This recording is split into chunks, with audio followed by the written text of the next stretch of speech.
think that Klattu in general is just a bad figure, no? I mean... Welcome to the Star Wars Collectors Archive podcast, hosted by Skye Payne, Fudd, and Stephen B. Danley. Jump aboard the Skiff with Skye and Steve as we contemplate the background character so good he got 2 outfits. Familiar face Ron joins to talk about technical renderings before OG space freak Beanie Wilkins talks about his collection. Then we jump across the pond to the east of England with Andrew Plant to talk about a sad childhood memory converted into a happy collection. All this on an episode so good it took 2 months to record on the 113th Kivecast. Wampa Wampa! Welcome to Kivecast 113? 113. Yeah. I tell you, Steve, I just found the best way to start our podcast. I just spent an hour talking to David Quinn for his podcast. Yeah, and he is definitely a great cheerleader. He reminded me of a lot of great moments from our past and talked about how our shows helped him, and he's always very complimentary. So I'm all about this show, Steve. Yeah, you just had the Tommy Lasorda pep talk before coming into yeah. And so here I am to talk about that thing that everybody cares about, Klaatu Skiff. I tell you, David's such a positive guy. He was like, "Oh, I love Klaatu Skiff," and so I had to just take a second and ask him, "What could you possibly love about Klaatu Skiff?" He said that he likes that it's a secondary character with a second figure. Yeah, and that definitely, I think that's the positive spin. Instead of being a bitter Chewbacca collector who says, "How come Chewbacca only got 1 figure?" You just say, "Okay, Klaatu got 2." That's fine. His shine, this is what I say to the kids all the time, by the way, when one of them does well and I compliment them. Okay. Their shine doesn't make you any duller. So you can use that when Ellie gets a little bit older. I like that. Yeah, it's you hit on exactly something. Like one of the big points for Klaatu Skiff for me is he's the only, non-main character given the outfit designation. He's outfit. treated like like a main character. Does it say outfit or does it say costume? I think it says outfit, Skiff Guard outfit. It does, in Skiff Guard outfit. Yeah, it's such a trip. No, just 1 Chewbacca, one Vader, 1 Obi-Wan, 2 Klatus. I mean, I think we've been making this joke for the 11 years that we've done the show. Probably, yes. Yeah, but it's good. It's March 31st when we record this. So listen, we've been doing the shows for 11 years. I believe we have done over 12 episodes a year. Now we haven't always done 1 episode a month, but still, I want to do another episode in April. Hopefully, maybe one where we'll get some more people on. I think the international con in Tennessee is happening. Maybe we'll have Havens on if we get them before then. He can talk about that a little bit. We'll do an April episode. But we're just, I don't know what happened to March, Steve, but it disappeared off the face of the earth. I don't know, but hey, we're still recording on March 31st, so I think that counts, right? I believe the only thing we can say is mark it 8, dude. We we made it.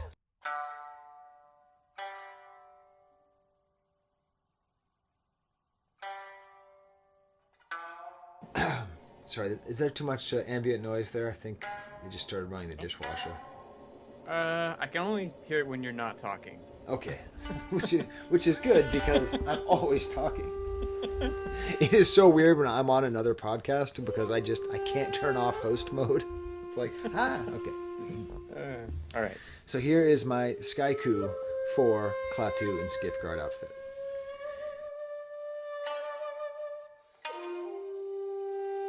Beady eyes, cold stare. Hands on hips, he guards the skiffs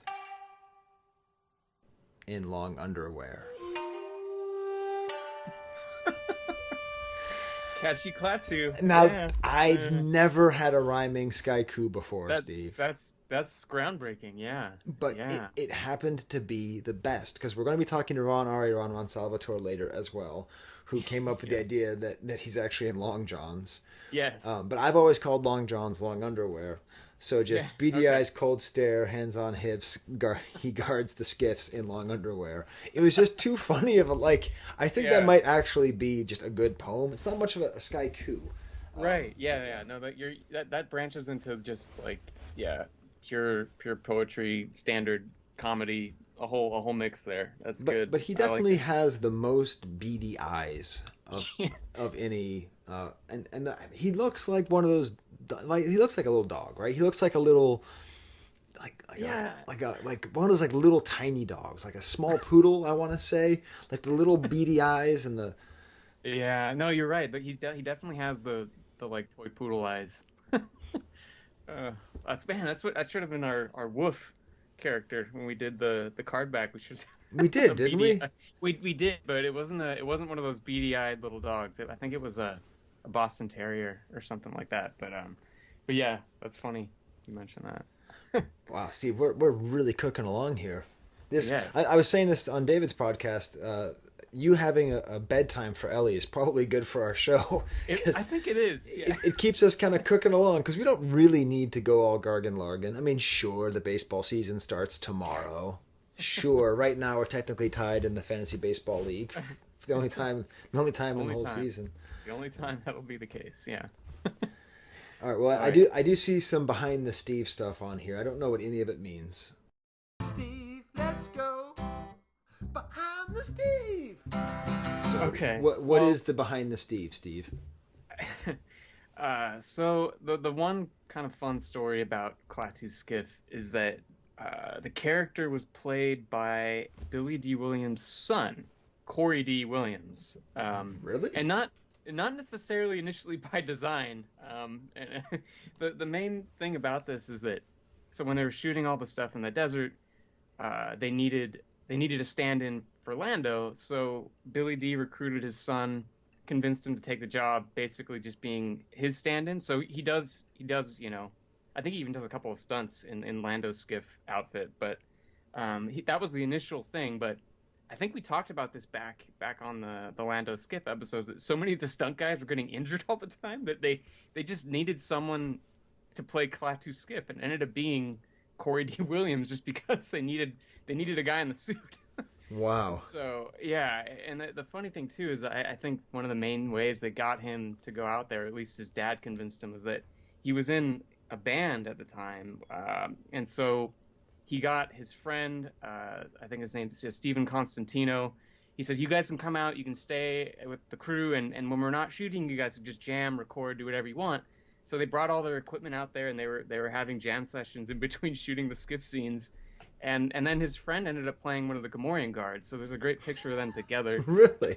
Yeah, it's just one of those weird stories that I don't know. I just found it really funny. And now, of course, both of them, I think, they've kind of got some recognition and fame, obviously, and they go to the conventions and they sign as these two characters. I'm pretty sure they're going to be at the IC convention as well. Really? Which is just, yeah. Corey Yeah. D. Williams will be. Yes, I think Wow. so. I thought I saw that advertised. So here's a but yeah, wild he's- thing. Do you know when Corey D. Williams was born? I don't. I don't know. 1960. Whoa! Isn't it really? weird that Lando's kid was born in 1960? That just does not make sense to me. No way. Well, That's Like, crazy. it would have made more sense to me if you said 1987. Like, what? Yeah. That's wild. I wouldn't have thought. That's crazy. Okay, so I would say that is another point in favor of Klaatu Skiff, right? Like, Yeah. we always do this with these minor characters. What are the points for? Because the points against are clear. It's a stupid figure and everyone hates it. But what are the points for? Definitely the fact that it's a secondary character who doesn't deserve a card who gets one. Yeah. And yeah, it's played by one of the main actors' kids. I mean, Yeah. that's pretty exciting. I mean, It is. if Mark Hamill's kid was, in a movie, we'd care about that. So yeah, that's very Yeah. cool. Yeah, and it's funny. I mean, I think you don't see him on screen very much, but and a lot of the photos of him kind of fighting with Luke. I mean, that's him. It's Corey Dee. So waving the staff around. so the guy running into the skiff, that's Corey D. Williams. I'm pretty sure that's Corey D. Williams. Yeah. And the guy on the card back, is that Corey D. Williams? Yep. Yep. Wow. Yeah. Crazy, right? Yeah, I just did not know this. Yeah. Weird, wacky stuff. Huh. Yeah. So yeah, that's definitely a point in his favor. We'll get to some others that are maybe not, but yeah. No, so Klaatu's skiff doesn't have the weird skirt. No skirt, just long johns. Oh, well, that makes him way cooler. I hate originals, Klaatu. Long live Klaatu's skiff. You don't like the I hate skirt. all soft goods. I hate them all. There's no such thing as a good soft good on any figure. They basically ruined Luke Jedi. I mean, okay, it's stupid. I didn't like it as a kid. I don't like it as an adult. Yeah. Okay, so this is very clear that Klaatu Skiff is a much better figure. Wow, he's got a whole different headpiece. These are two very different figures, aren't they? Very, very different. Yeah, the face is pretty much the only thing that kind of ties them together, but otherwise, totally different sculpts, totally different outfits, designs. Like I kind of wonder like if maybe one was in the running earlier on, and then like, oh, this other one looks kind of cool, and then they just ended up flip-flopping and producing both. But yeah, I don't know. Sure. All right, yeah, let's call Ron. Cold call.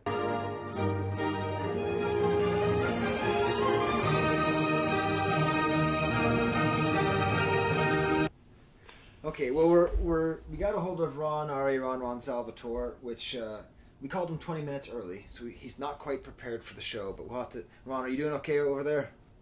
I think I was asleep, but that's okay. Okay. Well, some people think that life is just a series of being asleep and then waking up and having to talk about Klaatu Skiff. That's that's an old. Well, he is in his pajamas, so I guess he qualifies as a sleep figure. That's true. Yeah. Now, where do you stand? What do you think is a better figure, Klaatu or Klaatu Skiff? Oh man. Hard questions. Wake you up, Ben. You don't start with the head.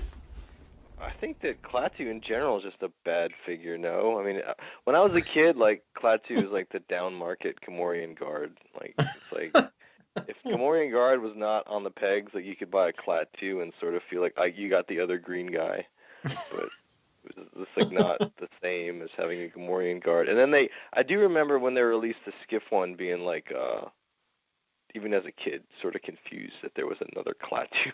Like of all figures, like just another he's just another outfit. Like what is this? Like why do I have to buy another Klaatu? I think the Skiff one kind of looks cooler, but I think the first one is better in the sense that it's got like a soft goods piece and all that. So I don't know.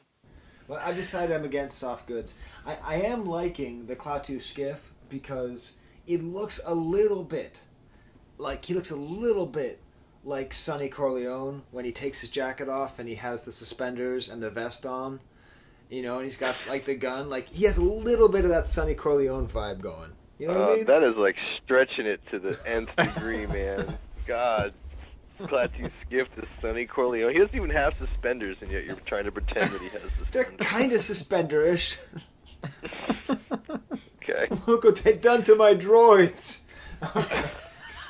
Yes, I was going to ask you, in all of your vast knowledge of some of the thought process behind anything, you've never drummed up anything or talked to any Kenner person who's able to shine any light? I don't know if I've ever really came up, but they wouldn't remember anyway. But, I mean, I think the aliens were like a selling point. Like, Kenner always liked to release those alien figures, so I guess they're trying to figure out. I mean, they released Yak Face after that, right? And he shows up for like 1.3 seconds, if that.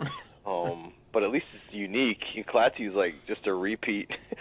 I as a kid too, I always thought like Nikto was just the same guy as Weequay because he's red or orange or whatever that is. Like there's like the green aliens, Gamorrean guard, Klaatu, and then the red aliens, which is Weequay, Nikto. I don't know. It's just. Plus, I think the Klaatu Skiff came with the Jabba dungeon, right? So, yeah. I think they were trying to release more Jabba figures because that was one of their focuses. Like there was a Jabba playset. The Tatooine Skiff was on the horizon, so I think part of the idea is to release figures that tie into these other products. But it seems like they could have come up. There's got to be some other alien somewhere that they could have made, rather than a repeat of Klaatu. But the first thing that we were going to talk about was this. It's an unpainted Dynacast hard copy, and the reason I immediately thought of you, Ron, was that I think Mike Mensinger had posted that he'd completed this piece. For a long time. The head was missing, I think, or in another collection, and then they were brought together. And this is where I think you first described him as Klattu in Long Johns. So that's kind of that's the premise of the whole thing. But I guess, yeah, I don't know if there's much to say maybe technically about the hard copy, but I figured if anyone could briefly summarize it, it'd probably be you. Yeah, I mean, hard copies are great pieces. Obviously, it's kind of the real prototype, so to speak. It's like there's a sculpt, and then the sculpt is used to make a silicon mold, and then the hard copy is poured out of that silicon mold by hand in a urethane material, and they typically use those to make the production tooling, and then also they'd usually, some of them would be painted up to use as paintmasters or models for photos and whatnot. So there's just not many of them out there. I think for Klattu Skiff, that's one of the figures where there's maybe, like Pruneface is another one. There's several out there, complete, unpainted. Really? Yeah. And I think that's just the luck of the draw, like on what ended up, like for whatever reason, somebody in somebody's drawer or whatever, those got saved, and you just get lucky. But I have one. I think Todd Chamberlain might have a complete one. Obviously, you mentioned Mike has a complete one.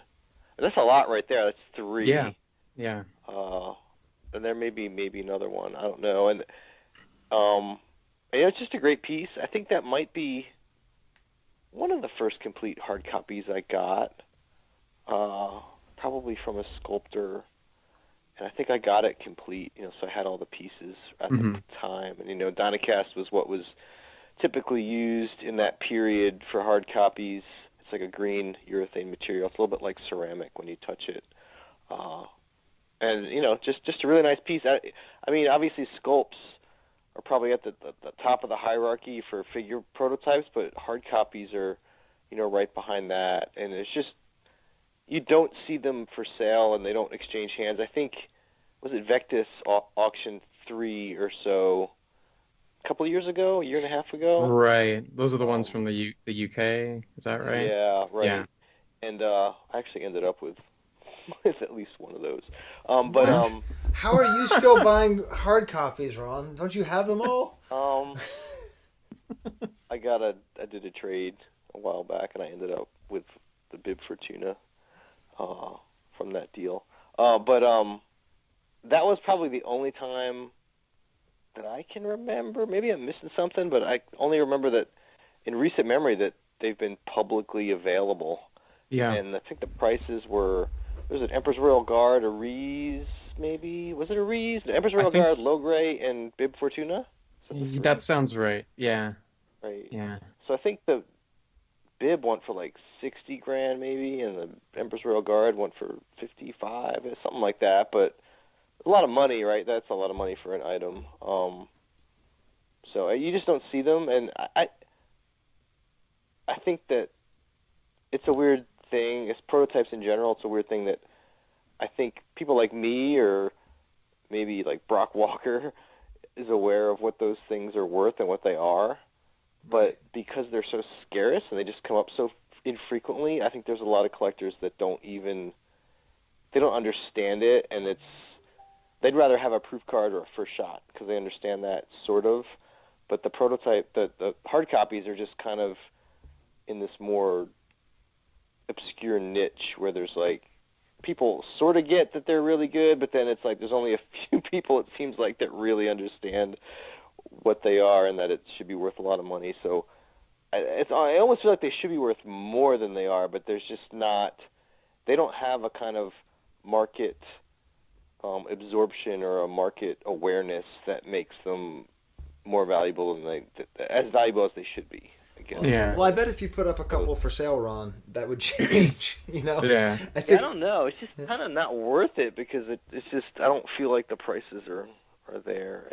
It's just the Star Wars market, and I guess the toy market in general, is just really weird. It's almost like you need to have a certain level of commonness, for lack of a better word, before there's any real like market value where people are like, okay, yeah, I'm going to throw this amount of money at it. If you throw up a really great item that's like people just, it's outside of their awareness, you don't get the same amount of interest. So you're almost like pitching it to a very small group, right? Which is kind of a weird catch-22 situation. Well, speaking of weird and rare and pre-production, I have a question, Ron, about this item. I don't know. So you have a lot of write-ups on the archive. And do you know the first 3 words of your write-up on the internal first shot on the archive, Ron? No. You just wrote, cool, cool, cool. Why? Well, why did you write cool, cool, cool? What's the idea, Ron? Well, probably because at the time, quote, internal first shot, unquote, was a new thing that nobody had ever really heard about. And I kind of thought that we got rid of most of the examples of the internal first shot on the archive because it's really not a good term. Right. Yeah. But see our episode with Ben. Yes. Yeah. Well, I mean, I don't think it's not ideal. I don't think we had known that those things were called internally like proto-molded figures at the time. Right. So it was like, what do we call these? And it's like first shot because it's injection molded, but internal because it was never meant. It's just like totally made inside Kenner where there's no outside vendors. So I guess that was the meaning of it. But there's really no first. The first is a misnomer because it's not like you call a first shot because it's like the first shot out of the production mold for a proto-molded figure that doesn't really hold true, right? Yeah. So it doesn't really make sense. But that people still use that term because it was on the archive. So I kind of kicked myself for that one. But as the person who's probably invented more terms, both good and bad, than anybody, I guess that's one of the bad ones. like there's some, it's like, oh yeah, like I hear people throwing these terms around. I was like, I know I was the first one to use that, or I came up with that. And I was like, that's a pretty good one. And then other ones are like, oh man, that's a bad one. Probably should never have used that because people are still using it years later. I remember when you invented Troopy. I thought that was really funny. But Troopy, yeah, no, I didn't invent Troopy. I can't take credit for that one. But yeah, internal first shot's pretty bad. The proto-mold is pretty correct. You know, those things were made out of, I think aluminum is usually, I've heard other materials too, but aluminum is one of the materials, and it's kind of like, you know, just to get to a point where Kenner could make a bunch of samples really quickly with injection molding and internally at Kenner rather than like out shopping it out to some other vendor. And so that's kind of what that Klattu and that write-up you're talking about is. You know, they would shoot those out and paint them up, and then they could use them for, you know, paint masters or photo samples or whatever, so without them having to worry about a hard copy. I mean, it's kind of a pain in the butt to make a hard copy out of urethane, to be honest. So if Klattu is the budget Gamorrean guard, and then a proto-mold is a budget hard copy, this is basically a budget Gamorrean guard hard copy. Yeah, sort of. And there's at least 2 proto-molded Klattu skiffs, because I had one, and then Todd Chamberlain had one. I think Todd may have sold it. I think a friend of ours may have bought that from Todd. But yeah, so there's a couple of those, but it's just they're not many around. And again, I don't know what the value is, but it just seems like as far as just a figure prototype goes, like a nice proto-molded figure is a really sweet piece, right? I mean, it's like it looks really nice. Almost, I'd value it about as much as a painted hard copy. I mean, maybe a little bit different, but it's the same use, so it's like, and the rarity's about similar, so it's just a really great piece. So even though it's a lame Klattu in pajamas. I was going to say, like the aesthetics of both of these, I think they help Klattu skip a lot when you compare them to a production figure. I mean, with the unpainted hard copy, you see all the great detail and all that, and then something about the painted proto-mold it just presents better than the final thing. In person, they look really good too. So just nice. You know, I just fortunate to have both. The sculpt is out there too, so that's a really, obviously, a one-of-a-kind piece. Yeah. But with Klattu Skiff, you're fortunate, I guess, where there's at least 3 complete hard copies and 2 proto-molded figures, Yeah. which is nice. And yeah, even though the figure is kind of lame, I mean, the lameness is kind of irrelevant when you get to that level of a prototype. Yeah. So it's like, now do you think there's a possibility that the reason that they still exist is because no one took them home? Not just that they weren't destroyed, but that, like, if there was a cooler character, people would have taken them? Could be. I mean, it's just hard to... Yeah. I mean, it's possible. I mean, I think that... It's like a peg warmer at Kenner. If it's a really awesome... really awesome figure is more likely that some Kenner guy's going to pocket it and take it home. But maybe you're right, because the most common parts hard copy from that period that I can remember seeing is Prune Face. Yes. That's the lamest figure, right? There is a logic to that. Yeah. I think maybe. they are peg warmers at Kenner. I think that's it. But when we say no one took them home, I mean, that's kind of wrong, because actually the reason they survived is because someone did take them home, right? So they were found with employees who took them home. Yeah. But I mean, I have some paperwork, like receipts and stuff from the vendors Kenner used to make hard copies, and they made like 5 or 6. They ordered 5 or 6 from this vendor, and it's like those aren't anywhere to be found. So what happened to them? I think it's the luck of the draw in a lot of cases, or it may be for some reason more were made. It's hard to really peg why these things survived. In the case of the Vectis auctions you mentioned earlier, those came from a guy in the UK who was allegedly sent them for tooling purposes. So somebody sent them from Kenner to Palatoy because they were looking at making these tools for production figures, and this guy just happened to keep them all. And, years later, I mean, here they all are.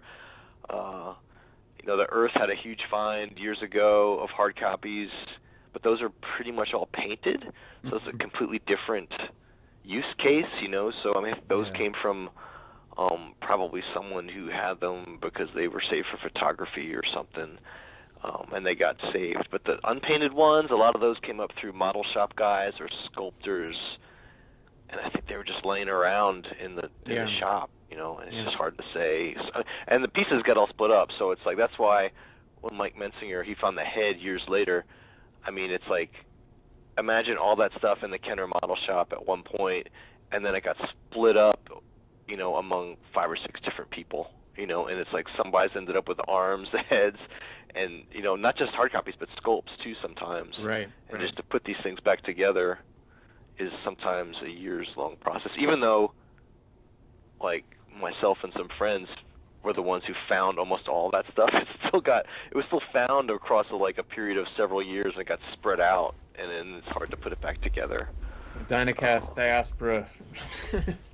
We probably should have kept every single part, but it's like, okay, you buy all this stuff, and it's like, okay, you need to fund this purchase, so you sell off. Here's a head, and you sell it off on Rask-V or Rebel Scum, and then it's Or like a year later you buy stuff from another guy. Dang, I shouldn't have sold that head. It's like, dang, who did I sell it to? Go back and find that guy, because now you find a hard copy that's just missing the head. Stuff like that happen all the time. Dynacastbra. I like that, Steve. I think that's pretty good. Well, Ron, I think your work is cut out for you. You have to go and find every time you use the term internal first shot and change it to Protomold. We need to swap it out. It'll never go away. Well, no, Protomold is much catchier. It makes a lot more sense. The thing is, most people who are using the term, either Protomold or internal first shot, still have no idea what they're talking about, so it doesn't matter. It's like, okay, you might as well be... It's like me talking about nuclear engineering. It's like, yeah, I can throw around all these words, protons and neutrons and all this other stuff, but I have no idea what I'm talking about. But how many figures exist as Protomolds? Oh, man. I have no idea. Brock would be able to tell you as far as Return of the Jedi goes, because he's pursuing collections of them. But I mean, quite a few. I mean, it's more or less heavily weighted towards the Jedi and Power of the Force era. Yeah. But I would bet. So we're talking about what, close to 100 figures total. I would bet it's like 30 to 40, 30, somewhere in Mhm. there. Okay. You might guess off the top of my head. There's some early, like, Star Wars era ones, and those are quite a bit different than the later ones. And then there's, like, the whole confusion about what is a... Because that goes back to the Ben Sheehan, episode you guys did. I'm not even going to open that can of worms about what's a protomold, but to my definition of what a protomold is, it's like, I would say 30-ish, 35. That's just off the top of my head. Right. And it's, off the top of my head, I don't recall too many Empire, but once you get into the Jedi, they were doing that stuff pretty regularly. And so a lot of the Jedi figures are out there in proto-molded form. Mm-hmm. Well, we are just here to torture you about questionable terminology, Ron. So, Yeah. You seemed pretty uncertain in your description of the technical rendering of the Klaatu Skiff Guard weapon. As a matter of fact, your article begins with, "I'm not sure exactly what I should call this item." So, do you stand behind the title, Technical Rendering of Klaatu Skiff Guard Weapon, and what is a technical rendering? I guess I'd stand behind it. I don't know what you'd call it off the top of my head in Kenner terms. Maybe it's a turnaround, but it's for a weapon. Mm-hmm. I mean, it's basically a pencil drawing of the Klattu weapon, right? Okay. Yeah.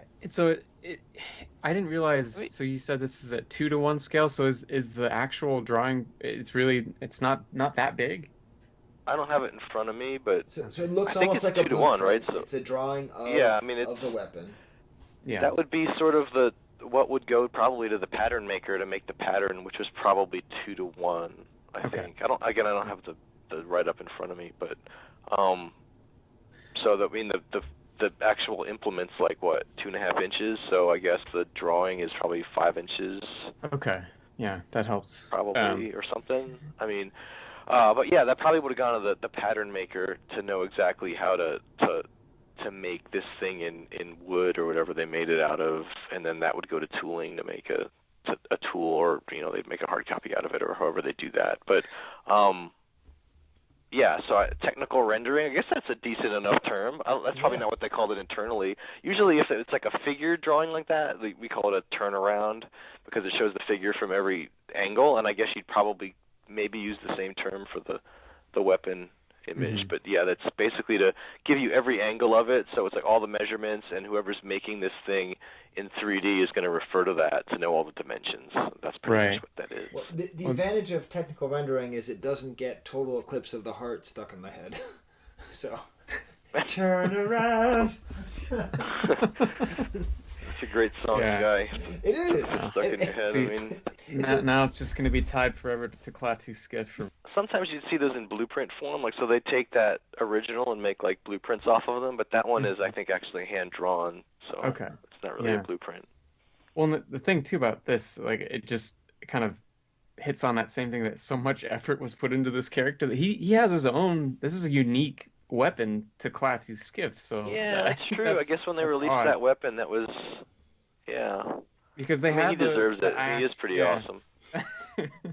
They had the axe already that they'd used for the other Klattu and some of the other characters, and then they had that staff that Nikto and Yakface had. But to make one specifically for Klaatu Skiff, I thought was like, man, you're right. They were all in on this. That didn't come with any other figure, right? So no, I don't think so. So rusty on my loose figure, but yeah, that's unique to Klattu Skiff. That is pretty interesting. They did that. That's a significant cost to go into doing that. And that's what I was thinking. Yeah. Okay, well, there's another point for Klaatu Skiff that he got, because I don't know anything about accessories. I couldn't tell you if he had a vibro axe or that weird little probe that Akbar has. Like, I have no idea. I used to be like a ninja on. I could eyeball everything back in the old loose figure days, and now it's all the past. Like, everybody now is like, oh, this isn't a Han blaster. It's like the Hong Kong version with the knob on the hand. He's like, what are you talking about? Look at these things with microscopes and try to figure out. I was just like, I can't take it anymore. Yeah, it's just like a whole nother level of detail. I have no idea what I'm talking about anymore. But. And his weapon doesn't have a name, does it? I don't. Is it a staff? I don't think so. so. I'm sure It's if a you go to staff. Wikipedia or something, there's got to be a name for that thing. I think on this drawing they just say, what do they say? They just say Klattu weapon. That's it. So yeah, Some nerd has had to come up with some. It's like the electro booger staff or something. It's like gotta be. There's gotta be some long like whole history of how he came to have that thing and what it does and how it interacts with the Force and whatnot. There's gotta be No, somewhere. on Wikipedia it just says cut the Nikto's weapon in half. Wait. Well, there's an opportunity that's been missed there by everybody from the Decipher card game to West End Games to Wikipedia. So Well, there's a whole you're the book great to be written namer on that. You're the great namer, Ron. So this is your choice. This is your chance. Let's see. I have no idea. I like Klaatu Skiff weapon is what I would call it. That's about where. It's not even a weapon. It's just like a stick with like squares on it. Like what does that thing even do? Okay, we'll call it the waffle stick. there you go. Okay, a stick with squares on it. It's a waffle stick. All right, good. Yeah. So Klaatu with waffle stick. In Skiff guard outfit. In long johns. In long.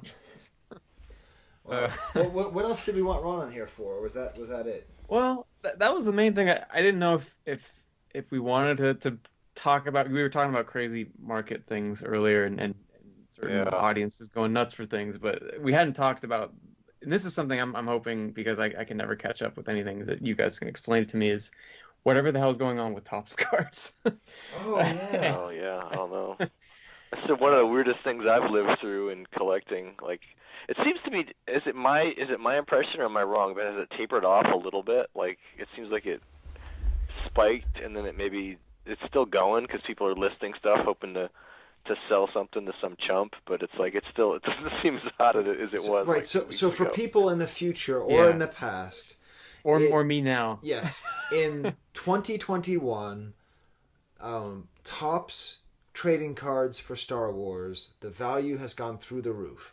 Now, if you have been listening to this show, you know we have given tons of respect to cards. You know, we had Gary Girani on here. We came up with the way of memorizing which series came first: blue, red, yellow, blue, red, yellow, blue, red, yellow, green, and orange. Nobody cared about our interview with Topps. Nobody cared. Then we went and we had a whole thing with John McElwain about Wonder Bread. Wonder Bread cards are now through the roof. I bought a set for, I think, $10 or something like that. Those now go for a couple hundred. Like, are you serious? Yeah. No, like. All right, people, you're being stupid. Yes. You're being stupid. Stop buying stupid stuff. Yeah, the Wonder Bread cards are stupid prices. Yeah. Right.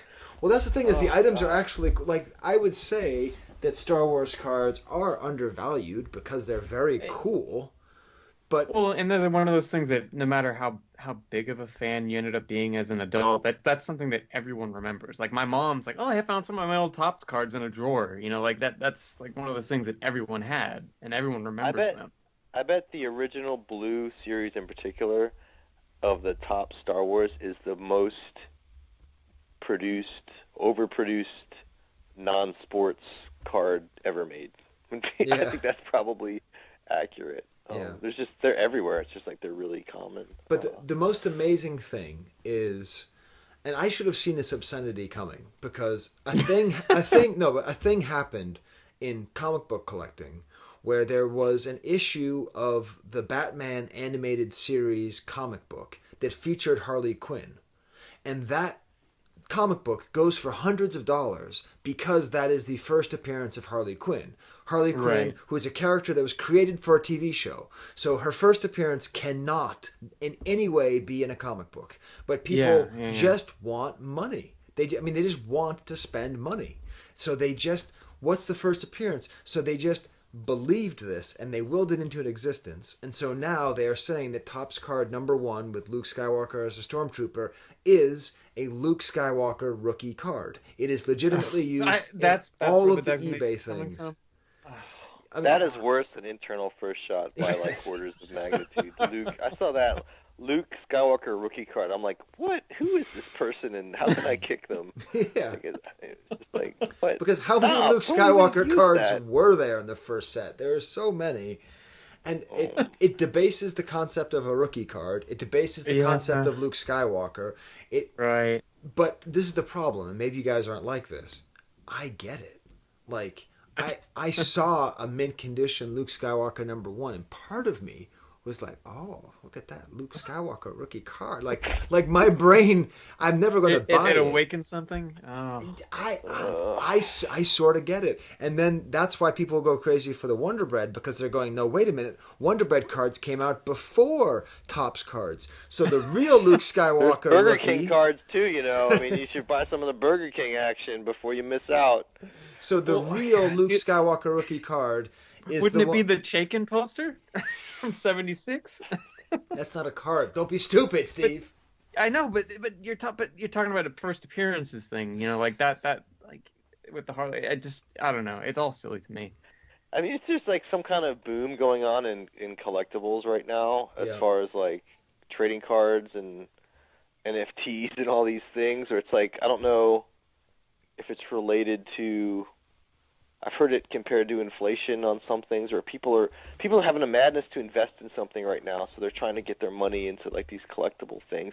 And we've seen a boom in sports cards, some of which are actually rare, right? So it's like, okay, yeah, this LeBron James card that there's only 4 of sold for $1 million. Like, okay, I think that's dumb, but at least there's only 4 of them. Right. But then there's like this like halo effect where it's like all of a sudden it like jumped to non-sports, and then I think people were like, well, what's the best non-sports card? Star Wars, everything Star Wars is worth money. So now people are paying hundreds for these things, but it's like, oh my gosh, they're so common. Like, you have no idea how common these things are. Yeah. So it just, I don't know. I mean, what usually happens is for the common collectible assets like that, is that the grade ends up being based on the value ends up being based on the grade, right? Right. So like the card is so common, so only the ones that are like rated 10s by like a third-party grading agency actually have value. But I don't think that many Star Wars cards have been graded, so you haven't gotten there yet. So people are just kind of throwing money at these non-graded examples. I mean, I saw one that was like not even mint. It was like had fuzzy corners. It's like hundreds of dollars. I couldn't believe it. Like, what are you thinking? I have no idea what you're thinking. It's on the whole condition thing too. I think Todd Chamberlain maybe made a comment on this somewhere. It's something I hadn't thought about, but I guess for people would usually store these stacked with rubber bands or whatever, and the Luke #1 was always the top card on the stack. So just by the matter of the way people did this, they are tougher to find in good shape, which I thought that was. I think that's true. But like, still, it's not. Seriously, like, I hate to give advice to people who want to be stupid, but if you want to be stupid and spend a lot of money on a Star Wars Luke quote unquote Luke rookie card, like, go buy a graded one that's like a graded 10. Just spend the extra money and buy that, because that 3 years from now that might still be worth something. But the C7 Luke rookie card is not going to be worth jack. It's just It's too common. There's no way. It's just you're being stupid. The other thing that's like, I'm now starting to get weird, because it's starting to feel like anything that I used to think couldn't possibly be collectible maybe is.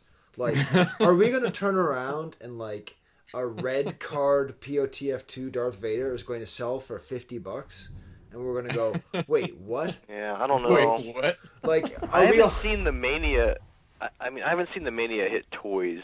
Yeah, I mean, obviously toys have been worth money for a while, but for whatever reason, like, over the last few months, there's been, like, a Mania that hit trading cards, and I think that's spilling over into non-sport and Star Wars. But I haven't. When that happens, if it ever happens to toys, maybe it does. I don't know, but I haven't seen that yet. It's mostly been cards have been the big thing. There's been like news stories in like the Wall Street Journal and whatnot about cards just exploding. But like we've all been through this, right? I mean, Steve hasn't because he was born in the late '90s. But like, I mean, Ron, I think you and I mean, you collected baseball cards too, right?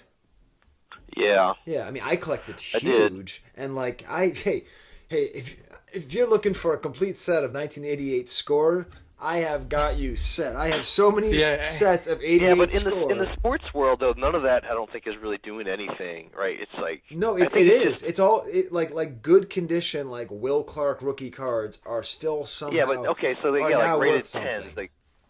Yeah, but they have to be graded like 10s or whatever. Yeah, I guess. I mean, but in Star Wars, what we're seeing is people paying hundreds for stuff that's not graded. That's what I'm saying. Like, it's spilled over into non-sports, but it's in a lot of these areas that there haven't been a lot of grading. So people are just throwing their money at things, and I'm just like, it's not going to last. Like, it can't last because these things are super common. So it's just kind of crazy. But I think people are thinking that this is the next thing. Like, it's exploded in sports, so it's coming into non-sports. But yeah, maybe. But you know, the smart person is going to try to hoard super high grade examples and get them graded. Right? Those might retain their value. The C7 Luke card that you're buying is not going to, I can't imagine that's going to retain any sort of value. It just doesn't make any sense. But maybe I'm wrong. I don't know. But yeah, I think you're right, though. It's like, yeah, the graded, the whole graded thing adds like another layer, like where it's like, okay, you have a common item, but the 10s aren't, like the PSA 10s are not common, right? So those are worth money, but everything else is trash. That's kind of how it works, or at least my experience with a lot of those sports cards, unless they're like these really rare issue things that's in a whole different ballpark. But yeah, I know sneakers and stuff. Sneakers have been huge for a while, but I think that's still going strong. Yeah. But I haven't seen toys. Like, it feels to me like toys are down compared to like 3 years ago, but maybe I'm wrong. Maybe that's the next thing. I'll take some rapper out there to start publicizing like his Toy Biz figures from the 90s, and all of a sudden those things will just go through the roof. No, it has to be a YouTuber. Like rappers are démodé. It has to be a YouTuber, because that's a lot of the card stuff is actually driven by YouTubers who were nostalgic about Pokemon, because that's so much of it is that, like, what's funny is, like, 3 years ago I was like, you know what I should do? I should go on eBay and buy the most expensive Pokemon card I can. And I also said I should also buy a Jackie Robinson rookie card. And I didn't, and both those items have like quintupled since I, you know, because it just seemed to me like, I should probably buy some Pokemon cards. Oh well. Yeah, all these people, and NFTs is going to suck the wind out of everything. Everyone's just going to be throwing their money at these non-fungible tokens of Pokemon and whatnot, and you know, nothing in the real world will be worth anything anymore. We'll still like have our Klattu skiffs. Your Van Gogh will be sitting in a corner, and someone will be buying like an NFT sunflower, and that'll be worth $6 million because you can use it in your video game on whatever you're playing. Yeah, Ron's just sitting there. It's a Protomold. It's a Protomold. All right, old man. He's a Protomold. He's just been saying that for weeks. You just have the internal first shot NFTs. That's where it really's at. Those things are worth big time money, man. Keep going for those. But yeah, it's crazy. And it's just, for someone who's been in the hobby a long time, it's like, I seriously, like, somebody, I don't know who it was, I hate to shit on, I say shit, I'm going to say it again, somebody, not to shit on somebody's gift, but someone sent me a bunch of Topps cards just in like some kind of care package a while back, and I was like, I just chucked them. I'm like, I don't know, that's a nice thought. I was like, I have a million of these things, I think I just threw them away. Like, I don't know what to do with these cards, they're not worth anything. Wow. And to see all of a sudden people actually buying them, you're just like, what the heck? Are people paying money for these? Like, they've been worth nothing forever. It's just like, you could just pad your packages with those things, and now all of a sudden people are paying money for them. It's phenomenal. When I say money, I mean hundreds of dollars, too. I don't mean like, oh, I paid $1. I mean, that's like actual money. Yeah. But it's just flabbergasting. It seemed like it happened overnight. Like, all of a sudden, just you wake up one morning, and I saw it like on Deal or No Deal. There's like 3 or 4 times I see this loot card, and it's like $100, $200. Like, what are people thinking? What is happening? You just want to reach out and be like, stop, this is crazy. But well, what are you going to do? That was enough non-Klattu for me, Steve. We need to get back to Klattu Skiff. We're going to be talking to Chris Wilkins, because he is a Klattu Skiff guy. There is another Klattu Skiff guy, but he's in England, and I just don't have it in me to coordinate calling England again. Chris Wilkins collects Klaatu Skiff. Well, and Klattu, yep. Oh, I guess that makes sense. Both. Yeah. So, like, they're like, you guys have probably already talked about this, but they're like the same character in different costumes, or is it the same species? I don't know. I feel like we talked about that in the first Klattu episode, and I can't remember the conclusion we came to. I think I have no idea. Yeah, I don't either. But his real name is Woof. Yes. Right. Well, is it Billy D. Williams Jr. in both? See, that's a good question. I feel like the regular Klaatu that we are calling the regular, I don't think Corey Dee Williams played him. Right, I think he because just that did would the be in the Skiff guard. Java set in Shepperton, and then the Right. Skiff guard is in California. Yep. We could really sort of call it Klaatu California because Yeah, he was that's only true. filmed in California. Yeah.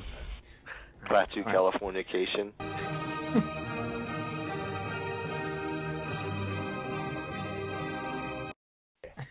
All right, Steve.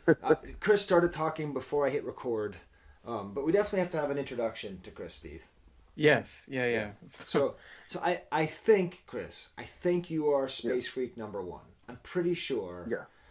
There may be someone else who has listened as long and as consistently as you. I mean, there's probably like several people like you, but I'm thinking you're one of the very first people I remember commenting on Rebel Scum, and somehow we've never had you as a dedicated guest. So I think you've probably been on the show like 4 or 5 times, but never in a dedicated way. So anyways, thank you for being Space Freak of the Decade. And Thank you. yeah, I mean that's right? Like I think you even commented on the very first episode. Is that wrong? I might have, yeah. Yeah, and I think you I called. know I've been to like all the podcasts at celebrations. I'm usually at those too. Yep, and I think you called the Wampa line once too. Yeah, I called it with the Darth Vader speakerphone. That's right. That's right. Yeah, Oh, and everyone's like, "Does anyone have this?" And I tried calling in with it, and I guess it did work. Yeah. And also it's also good mojo for me, because you're also a fellow Massachusetts collector, and the baseball season starts tomorrow. So we're all excited for another year in the basement, as it appears to be shaping up. Oh But yeah, yeah. But the happy occasion to have you on is we meant to have you on with the first Klaatu episode. I don't know why we didn't. It's probably Steve's fault. Steve, why didn't we have him on the first episode? It probably is my fault, but I honestly can't remember. But I knew that we had to try and get you on for this one. Yeah. So you're basically the first name in Klaatu that I can think of. So we're not going to limit you to Klattu versus Klattu Skiff, but just tell us how does one come to collect a character that I hate to tell you, but we've been poking a little bit of fun at the character. We've been admiring it, but also poking fun at. How do you come to collect it? Well, it was the first Return of the Jedi figure that I got when the movie came out, and because you couldn't find Luke Skywalker anywhere at Jedi Night, everyone was just grabbing those like crazy. So that just happened to be the first figure I got, and then it just kind of stuck with me. And then later years when I was collecting again, I was like, oh, I really liked that figure.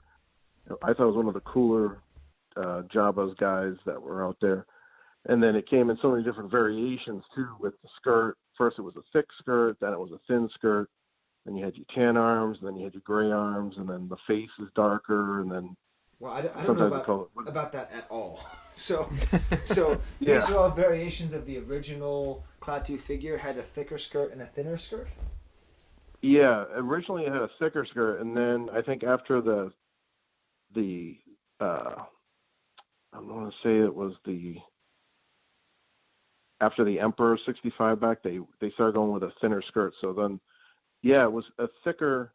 The original ones were thicker, and then later on, it became thin. So if you ever look at some Klaatu Skiff, not Klaatu Skiff, but Klaatu the skirt on it, sometimes it's thick or it's like really thin, and you can almost see through it. Wow. Okay. Yeah, that is an interesting variation. I never knew about that. I didn't know he had different colored arms. I guess it makes sense if you're hanging out in Tatooine, you get a little tan.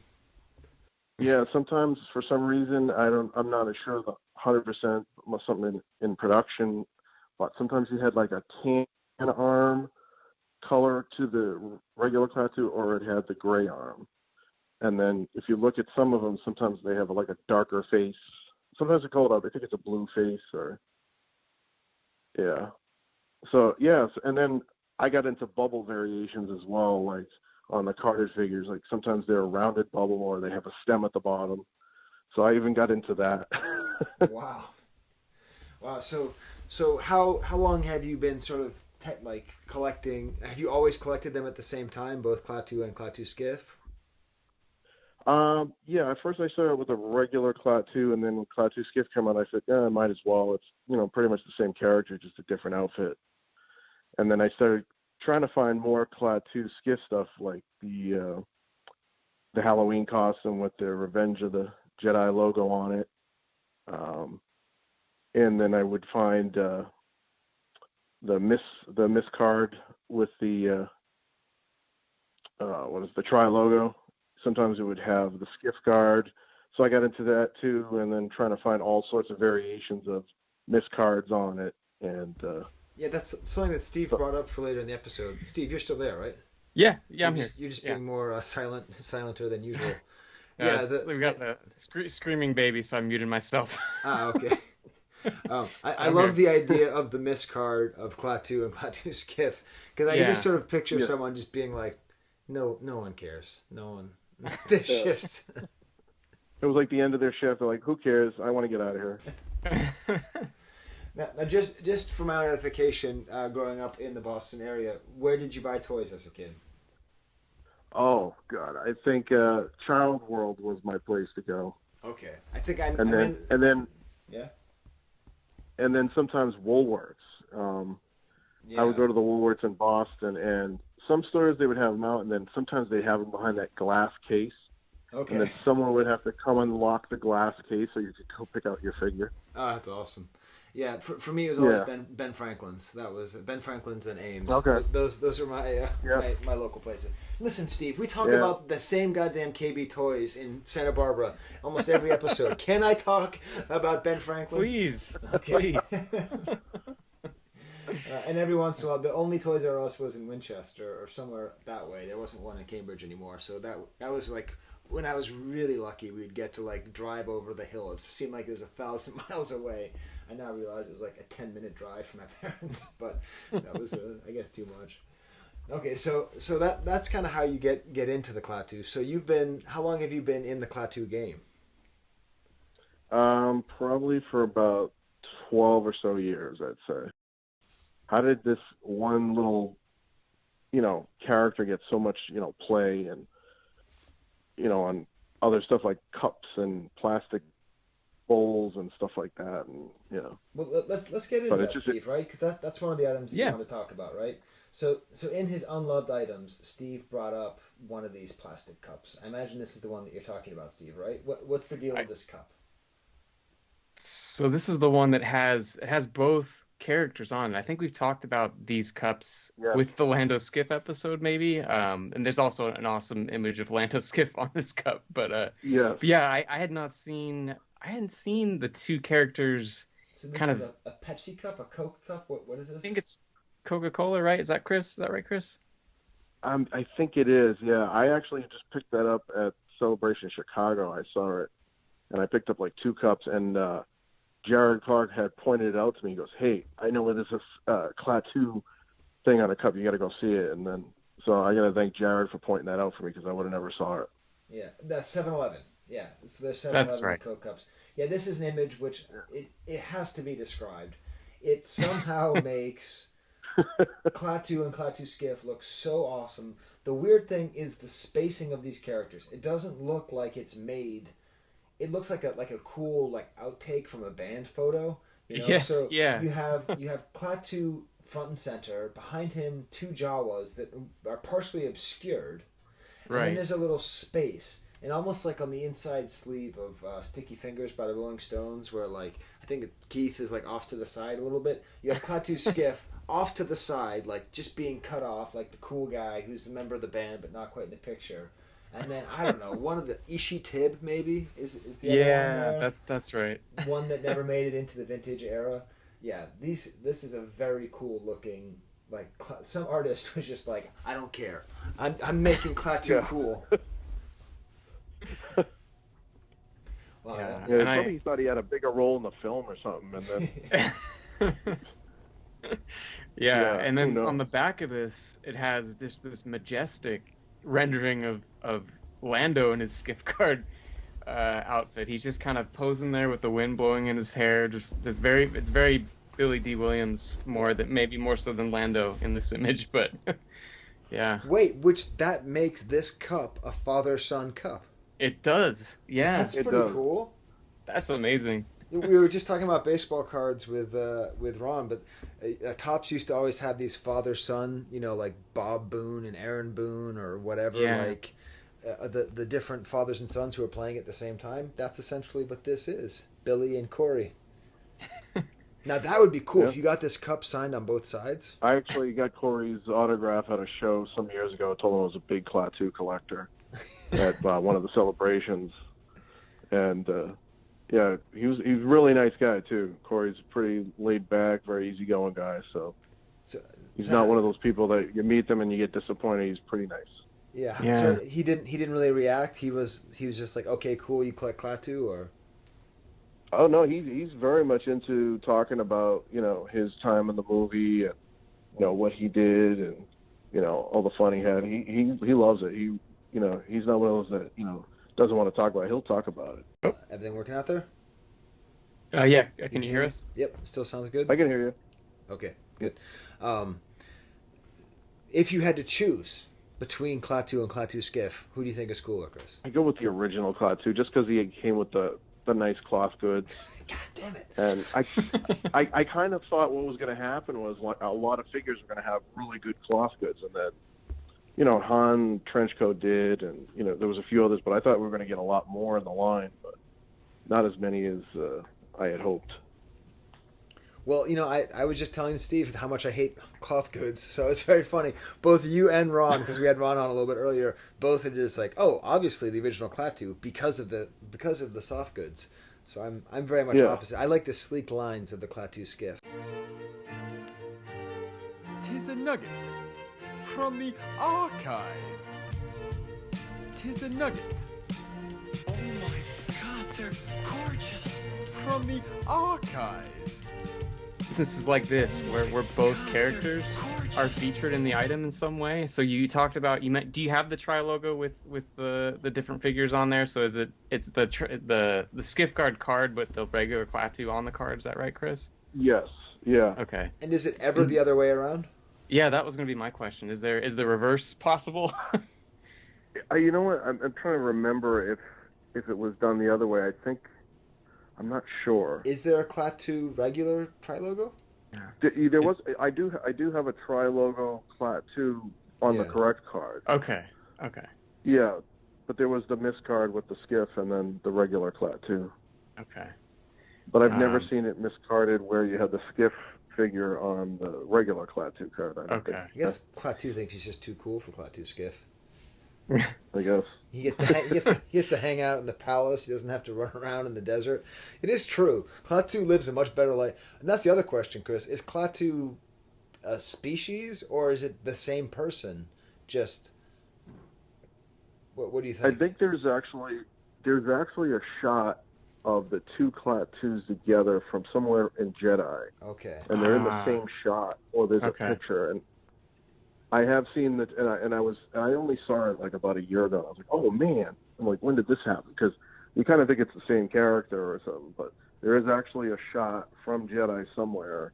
I don't know if it's a still photo. It was a still photo that I saw, but you have both Klatus in the same shot. Okay. So that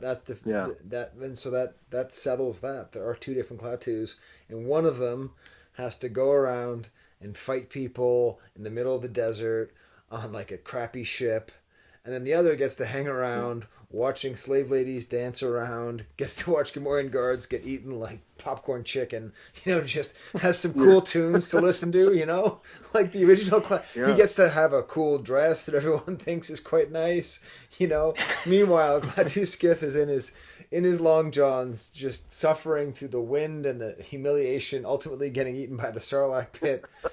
Seriously. Klaatu Skiff gets it rough.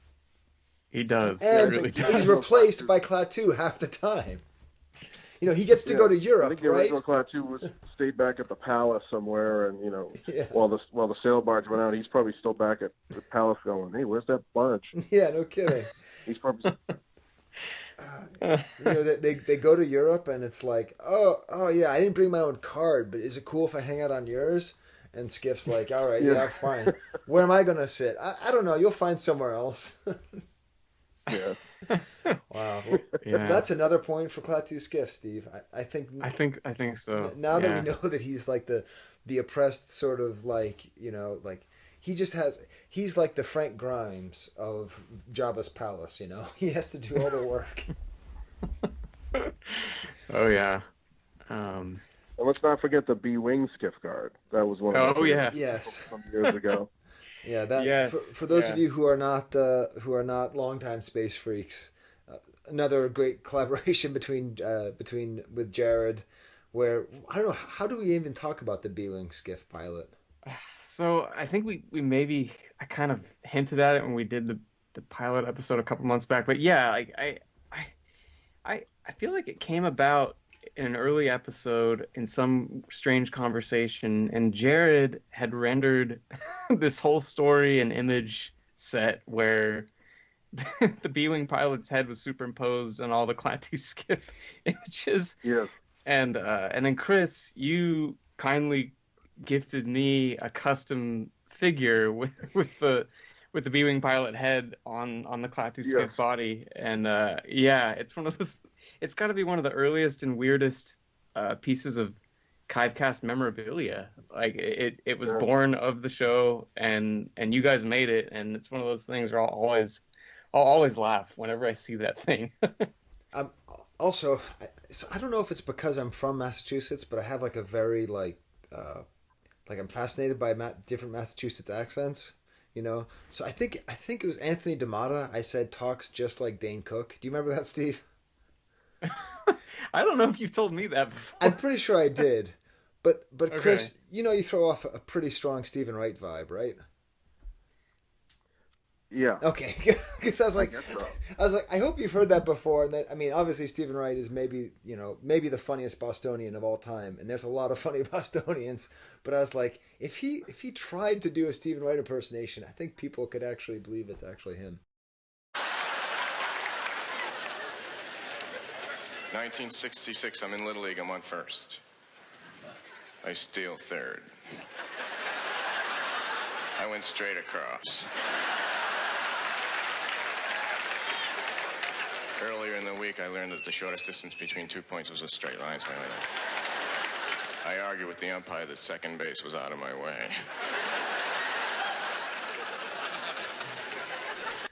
Do you know who that is, Yeah. Steve, or are you too young for that? I'm too young, I think. You don't yeah. know Stephen Wright, Oh, Steve? Stephen Wright. I mean, I know the name, but yeah, it's not. Do it's yourself not a something that favor, pops into my- Steve. Just look up. I mean, well, my favorite He joke was- is yeah. for my birthday, I bought a dehumidifier and a humidifier and put them in the same room. Let them work it out. Yeah. Yeah, he would just say honest stuff. He's like, I have a map of the world, actual size. Yeah, that's as good as listening to it. It's all one-liners like that. It's all just Okay. Yeah. slightly askew one-liners. About a year ago, my girlfriend was on the pill using a diaphragm and an IUD all at once. Recently, she had a baby. Baby was born wearing armor.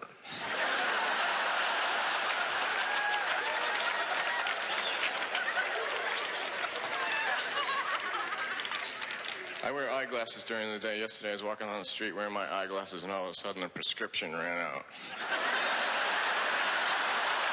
Thanks a lot. And then there's another double Klaatu item, Steve. Yeah, so I figured these must be pretty rare, and that's the 2-pack with Klattu and Klaatu Skiff. And I'd that's so seen sweet. one of these posted on I think it was on Facebook. Chris, had you seen these? Do you have any 2-packs with either of the figures in them? I did at one point, but it wasn't both of the figures together, which I always wanted Okay. to find the Yeah. two Klatus together. But like sometimes it would be with like a Princess Leia or some other figure. You're like, this doesn't go together. What? I always wondered those 2-packs. Like, who was packing those? Yeah. But yeah, Klaatu and Klaatu Skiff, that is definitely that was shown by David White, the Jimmy Yes. 2-packs, which Jimmy 2-pack, yeah. I just want to say one thing, like the whole thing about new collectors and old collectors, how like older collectors are often hostile to newer collectors because they think they're just going to be a flash in the pan. When David White started collecting 2-packs and he called himself Jimmy 2-pack and he came out and he bought everything, it totally seemed like he was just going to just be there for like 5 minutes and then leave the hobby. That was like 11 years ago, Steve. Longer, right? Yeah. Like, it was a long time ago. I think it's time we give the guy some credit for being the 2-pack guy, and he didn't, he didn't keep up the same pace. Like, I'm the 2-pack guy all the time, but whenever there's a thread about 2-packs, he pops in, he contributes his knowledge. So just, like next time you see a newer collector and you think, all right there, Buster, we'll see you in a couple of years. Sometimes they're actually still around and they're awesome. And like, he's like a really cool guy and I've hung out with him at Celebration. So. Yeah. It's so true when you say that when there's something obscure like this, like it was in a like a collectible of the week post about Klattu, I think. And someone was asking if I think anyone had seen the two of them together, and sure enough, David popped in and showed this one. It's beautiful for all these reasons we've been talking about, like the meaning of them being together and all that. But then it's also pretty beat up at the same time, which seems very right. Something that needed to be kind of roughed up like this. Yeah. But it's that is really something. I wonder if there are others of those out there, and in this exact combo, it would be awesome to track one down for you, Chris. Man, it's we're gonna do an open call for anybody. I like this. Yeah. Like, if you like this show, don't thank Steve, don't thank me. Get Beanie a double Klaatu 2-pack. Okay. Hey, why did you call yourself Beanie, by the way?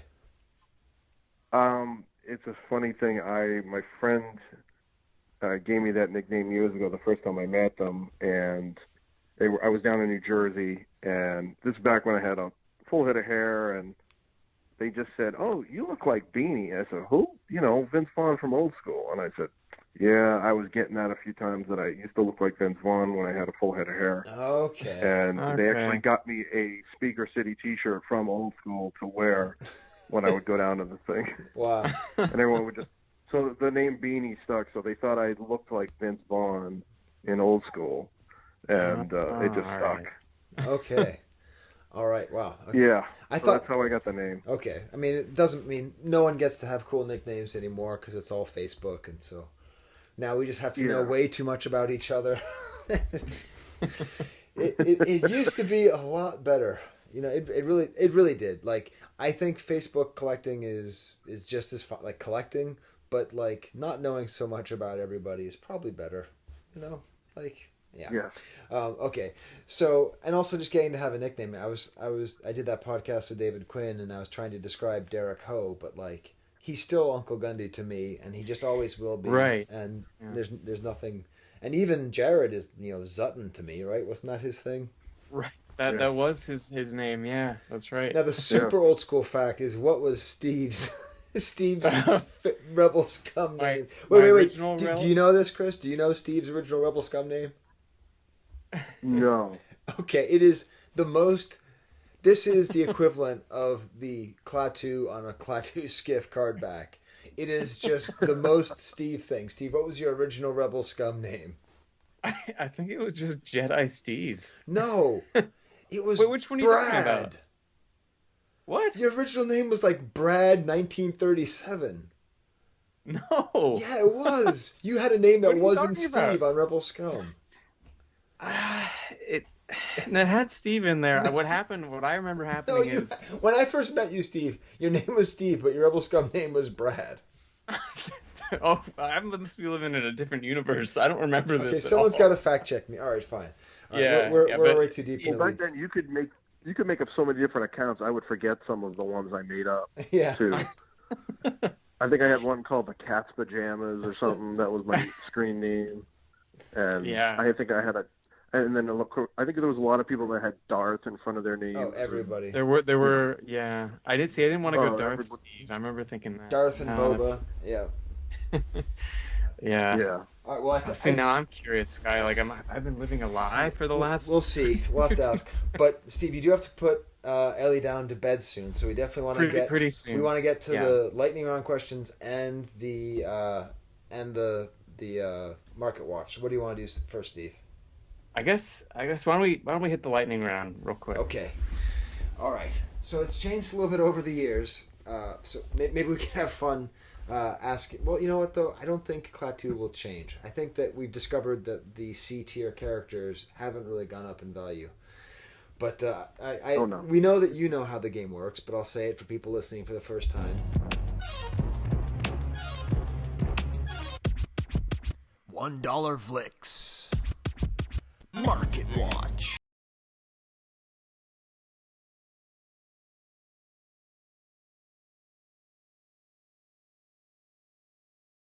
Is going to describe an item, and Chris and I are going to have to guess what it's sold for, and whoever gets closer wins the point. And then whoever wins the game, I don't know. You have to. We'll bring a baseball card of a Red Sox baseball card to the next celebration and give it to the other. Okay. Yes. All right. So Market Watch. This will be 5 rounds. 5. Okay. Regardless if they're needed or not. Okay. We'll go through all 5. All right. All right. So the first one. This is the main thing about this. It's not necessarily that it has a Klattu skiff. It's this other item, and that is a rare Trilogo 1-man sail skiff. So that's the mini rig that has Klattu skiff in the background. I think in some of the other images he is riding the thing, but on the box he's kind of standing in the back. I think this particular version of the mini rig is probably pretty tough to come by. So you get that. That's the marquee item, and then the second thing is plus bonus Klattu figure and card back. So you get the Klattu skiff loose with the weapon Okay. and a card back. Now the 1-man skiff has Boba Fett flying it, right? Yes, Yeah. it does. It's got Boba Fett Yeah. flying it, Klaatu skiff in the background, and Luke Jedi. Mm-hmm.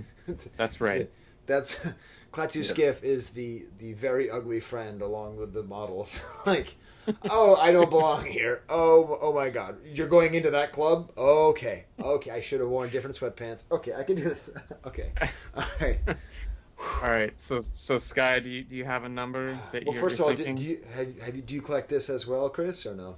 Yeah. Do you have any 1-man sail skiffs? I don't.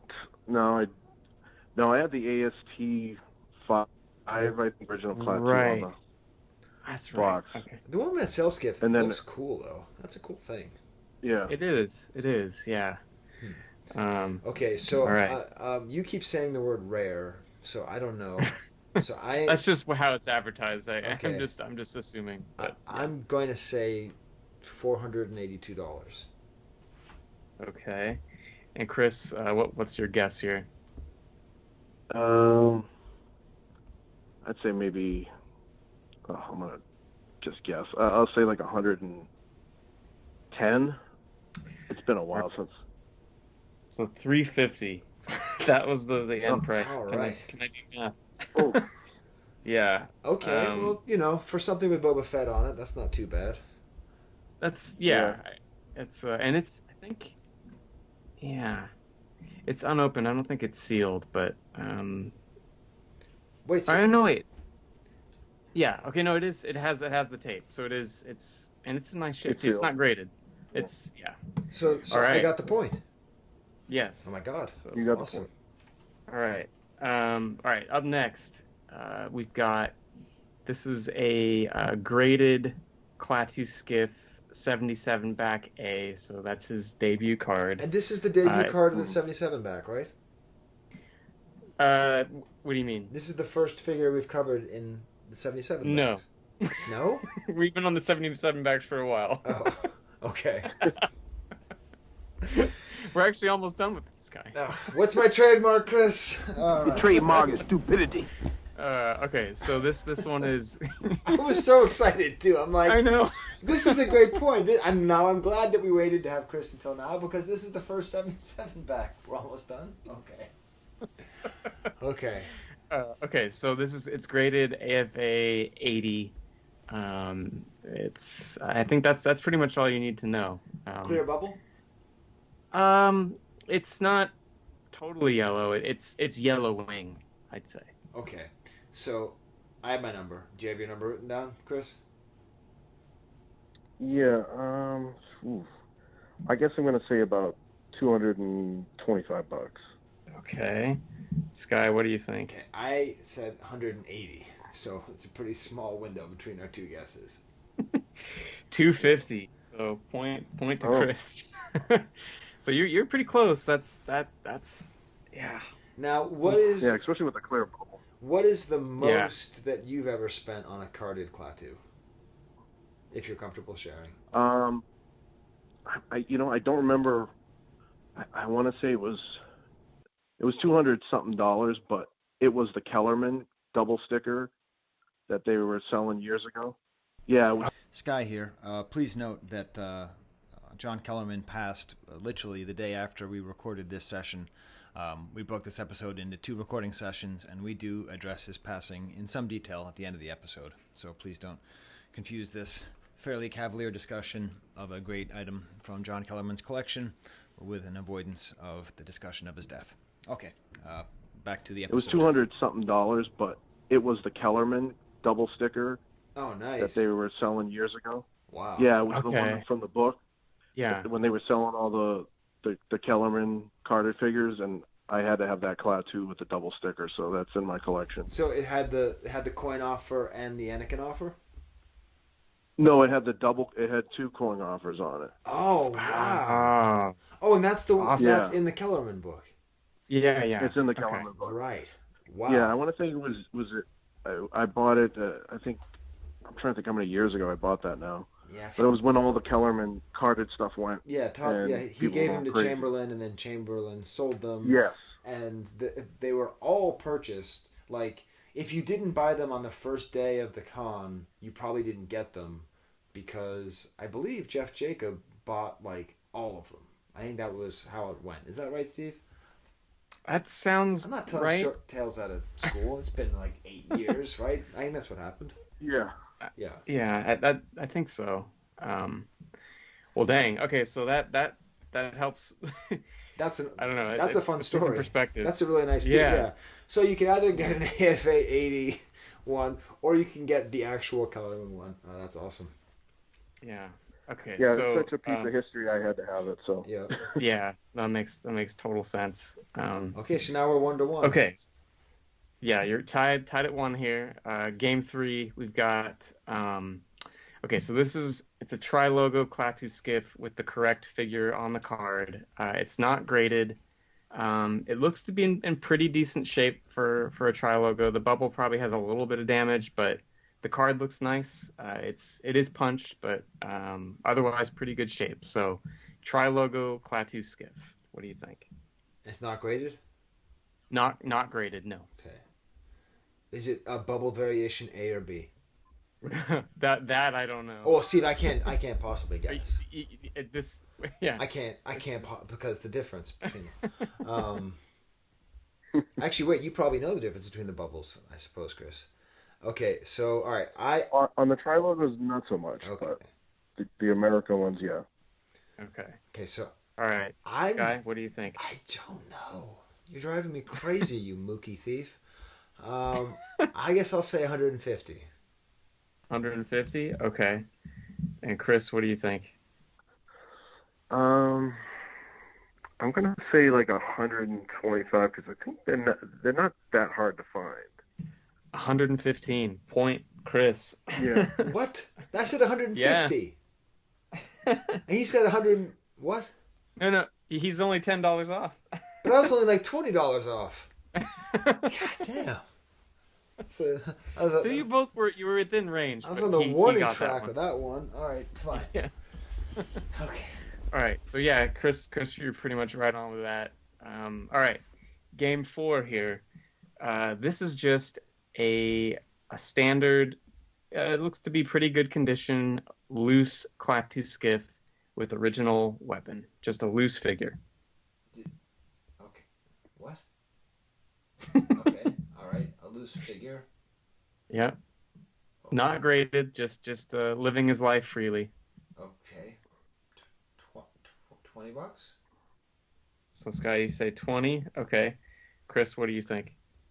Yeah, I'll say 24 because it's the weapon that everyone wants. If it has the weapon, Yeah. if it's just the figure itself, I mean, the weapon's worth more than the figure, I think. Yeah, exactly. That's a good point. Like I've seen when I was doing this, some of the weapons sold for more than this figure has. But you took this one too. It's $34.99.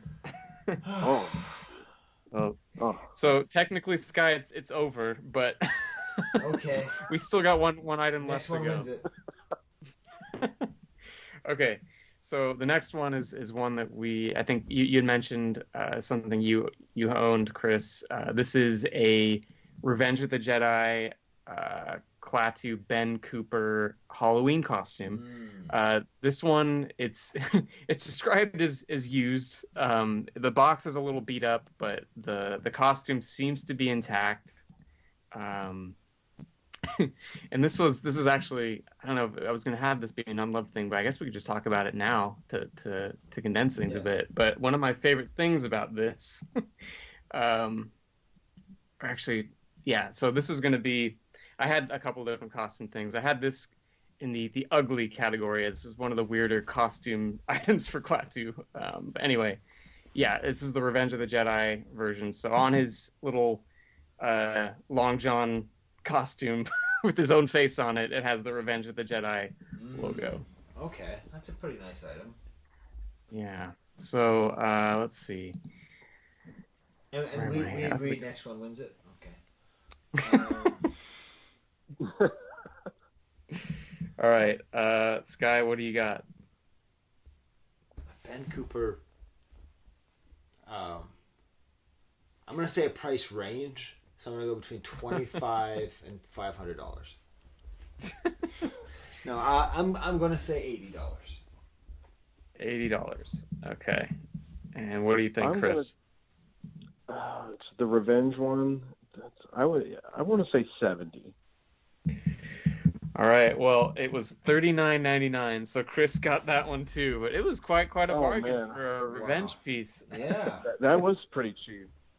Yeah. All right, I'll have to find a baseball card to bring to you then. Okay. Oh, jeez. All right. See, there are times where the collector who should be winning these rounds does Skye. So that's I think it all worked out the way it was supposed to. Yeah, but when am I supposed to win, Steve? Huh? When does it make sense for me to win? Never. Oh yeah, that's right. A trademark. Your trademark is stupidity. Awesome job. All right. Well, in that case, your reward is you're going to get the lightning round questions, which you've probably heard more lightning rounds than anybody in the history of the show. So, let's see if I remember all the questions, Steve. We haven't asked one in a while. We haven't done a normal episode in a while. It has been a while. Yeah. Okay.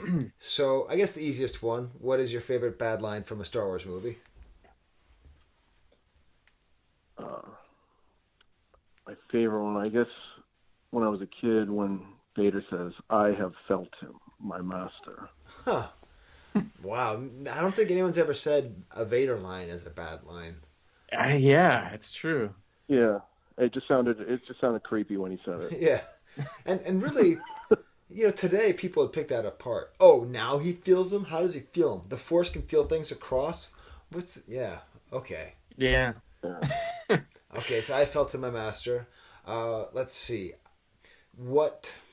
Okay, so this is an interesting thing. We used to have something called the burning house question. We had to stop that because Steve's house almost burned down. You did actually suffer a really bad house incident. So yeah. I don't even want to ask you the question because you actually did lose some of your collection in the fire. Is that right? Yeah, I lost quite a bit of stuff. Okay. But I'll eventually collect it again, yeah. Yeah, so that's a really weird thing. So, Steve, how can we put this? I think last time I said, if aliens tried to blow up your house, but I don't know. It just seems kind of insensitive and wrong. I don't know, Steve. You got to say it for me. Well, there's, the Vintage Rebellion has a good way around this. I think they like to use if you were having to leave the planet and it can only take, I think, one or two things with you. What would your item be if you're exiting Earth? Okay. And you had to take a Klattu item. It would be my Kellerman Klattu, probably. Yeah. Yeah, that's yeah. Yeah, that's a gem. I'm looking forward to actually right after we stop recording, I'm going to go find my copy of Kellerman and then look at it. And then we'll be like, oh, that's so sweet. Yeah. Yeah, I could try to send you a picture of it too. I'll have to That'd be check it great. out. Yeah. Yeah, it survived the fire, so yeah. Oh, good. Well, in that case, Excellent.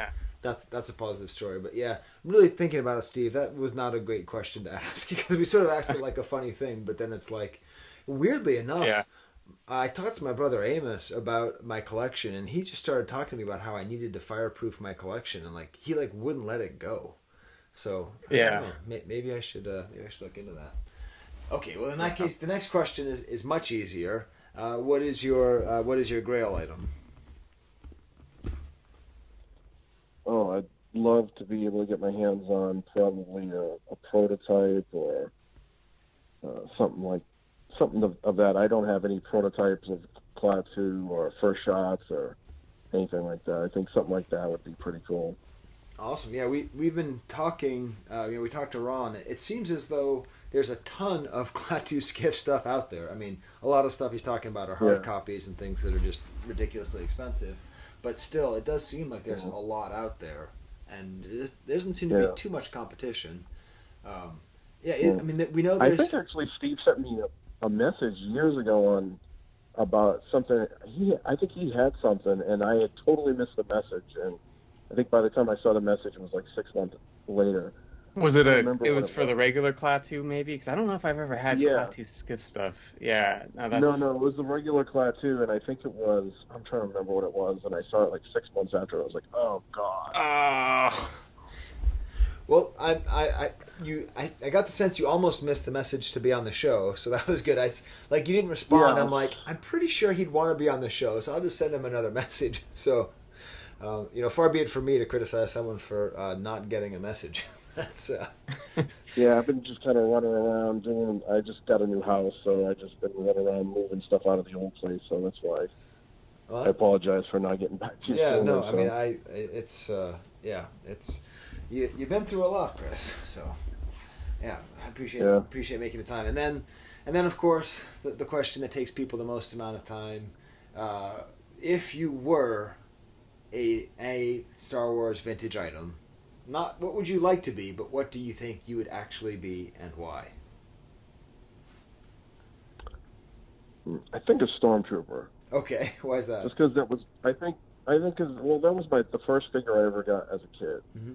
My mom couldn't get, the Luke or the Han or Chewie that was like the only figure she got me.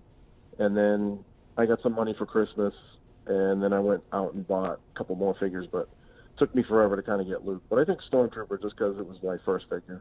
Yeah. Okay. So you don't identify as Klattu or Klattu Skiff? Well, I wouldn't want to be the Skiff because he dies, but maybe the first one, maybe the original Klattu. Yeah. Just chilling in the Klattu. Yeah, the fortunate Klattu hung over at the palace. Exactly. Yeah. Right. Wow, it is exactly 10:45, Steve. Yeah, we're right on the. I take your daughter's bedtime seriously. That I definitely wanted to say to you, Skye, I wanted to thank you because after that fire, you put up that message, and I just want to thank you and all the people in the collecting community who didn't even know me. Yeah.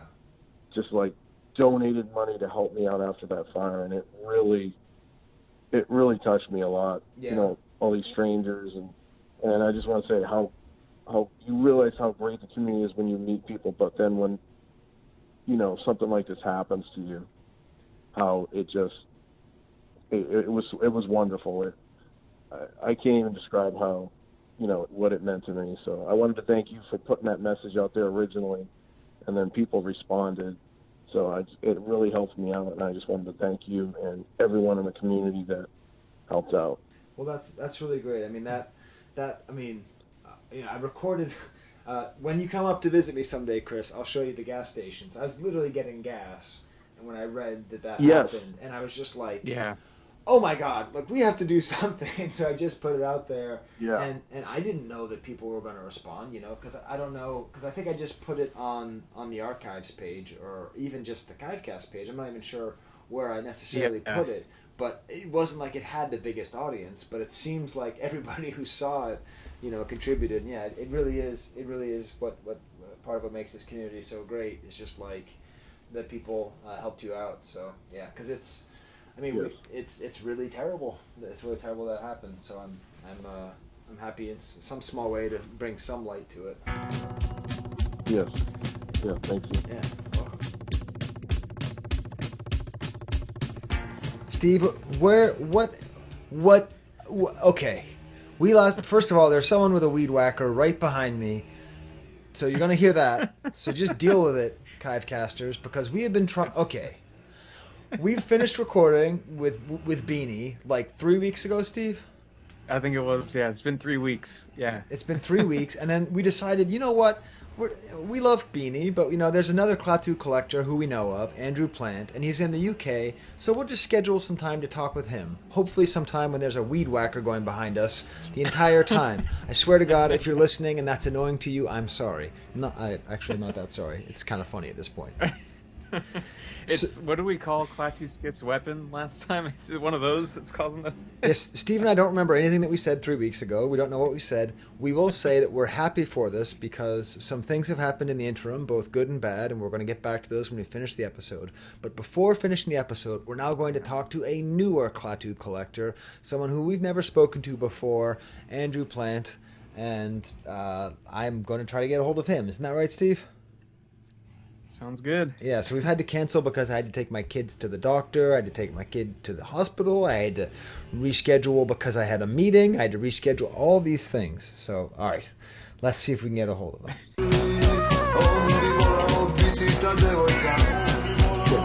So we've been having trouble getting a hold of you because you are somewhere overseas. I assume you are in England. Is that right, Andrew?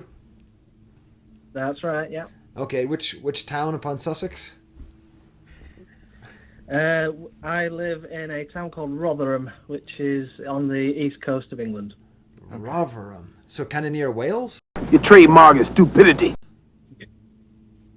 Oh, no, it's not near Wales. Other side. Oh, no, that's west. That's the west city. Coast right there. Yes. Okay, near France then. Yes. We're here to talk about Klattu and Klattu Skiff, and we're very happy to have you on because we try to get a multitude of voices, but Steve and I get lazy and we just go, we'll call the 5 people that we know. But Steve, why should we care about Andy on this day of Klattu and Klattu Skiff? Well, Andy has, and I remember, I think this goes back to the Rebelscom days, but you've been collecting Klattu Skiff for a long time, and I feel like I've seen your collection pop up a few times, and it was always in the back of my mind whenever we finally got to him. So, yeah, you have a pretty nice run of Klattu stuff. Is it both Klattu and Klattu Skiff, or just the Skiff? I did start having both, but it's mainly Klattu Skiff. That's the figure that goes back to my childhood. So it goes back. It's a childhood memory, like Steve and his B-wing pilot. It is, yeah, and it's not a good childhood memory though. Going back a long time, probably when I was about 6 years old, I used to go into our local Woolworths store, which is like your Walmart, and stand in front of the wall of Return of the Jedi figures when they'd filled up the shelves, and I used to stand there with my jaw hitting the floor, looking at all these beautiful figures that I wanted. And my parents were quite poor, so I'd never seen Star Wars, but I've seen the figures, and we'd played it at school, running around pretending to be Darth Vader and Luke Skywalker. And my mum made a promise that if I was good at school for 2 weeks, she would buy me a Star Wars figure. Okay. So bear in mind, I was only 6, so I was really excited. I was thinking about that wall of figures. Now, were you generally good at school, or were you kind of a troublemaker? I was a troublemaker. I've got to admit it. I was. I used to mess around. So she tried to bribe me with a Star Wars figure, which is always going to work. Mm-hmm. And I was good at school. For 2 weeks, I was absolutely perfect. I did all my work. I behaved. And my mum was coming to collect me on the Friday, and I was thinking of this walk to Woolworths to pick I think I'd probably picked Darth Vader at the time, and when my mum picked me up, she went into a bag. She'd already bought the figure, and it was Klaatu Skiff. and I cried my eyes out. I stood there and I looked at this figure, and I just started crying. So my mum was upset because I was ungrateful, and I was upset because I got this horrendous figure that I'd never heard of, and that memory has just stuck with me. But wow. yeah, I took the figure home. I opened it up, and I can remember that. Even sounds odd, but the smell of the figure, that new smell of the Star Wars figure, and I did play with it, but that memory of the disappointment stuck in my mind, and that's why I wanted to focus on Klaatu Skiff, which sounds really odd, but it is my earliest memory of Star Wars. And I only saw Star Wars that Christmas when it was aired in 1987, I think, on UK TV. That was the first time I'd seen it. So, yeah, that year was disappointing but good for me in a way, and that's what started it all off. And when I started collecting in the early 2000s, I went through phases. I tried Boba Fett, but it was it was saturated with people doing that type of focus. And when I sat back and really thought about what childhood memories I had, it was the only one that I had.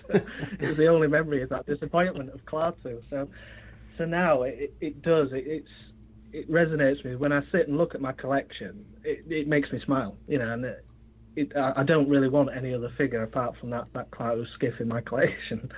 So yeah, That's the story. Well, that is. Yeah, that's how I started.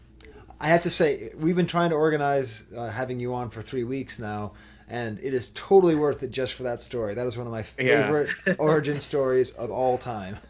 Because it's I mean, first of all, it puts Klaatu Skiff as a kind of working class hero figure, which I think kind of works with him with this kind of overall, so we can kind of like think of him in a different way too, as just like the one that people get stuck with. I'm sort of thinking of, sort of Thatcher's 80s or whatever, and just kind of like this bleak landscape, and just like you'll get a Klaatu Skiff and like it. You know what I mean? And I'm sorry, I'm a big fan of Only Fools and Horses, so that's my main image of England right now. So I'm sort of picturing you in that world, like getting a Klaatu Skiff card and trying to be happy about it.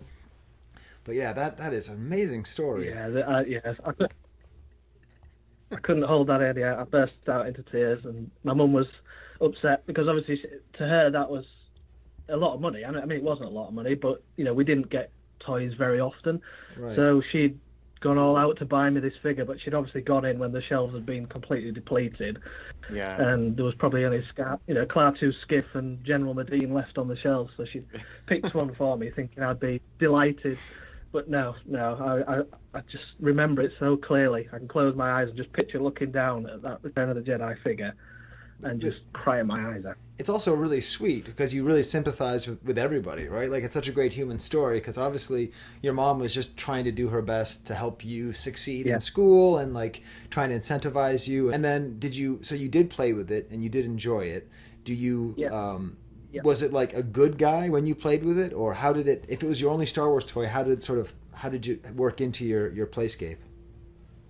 Yeah, it was my only figure up until that Christmas, and this leads on to another sort of little side story. But I'd watched Star Wars at Christmas. I remember seeing it, and I think the year after they'd aired all three, like Christmas Day, Boxing Day, and New Year's Day. And my cousins came to visit every year on Boxing Day, and they were about 3 years older. And I remember I was sat round the Christmas tree. This wasn't with Klaatu. I was just with what I'd got that Christmas, and my uncle brought in, I think it was 2 bin bags full of old toys, and he just chucked one on a settee and said, "Your cousins don't play with these anymore." And when I opened it up, it was absolutely packed full of Star Wars figures. It was full of the AT-AT, the AT-ST, the play sets, all broken, and they'd been heavily played with. But it was sort of the best Christmas present I'd ever had, because I was watching Star Wars, sat in front of the Christmas tree with a mountain of old played with figures that I'd never have had in a million years. And Klaatu was obviously in that pile eventually.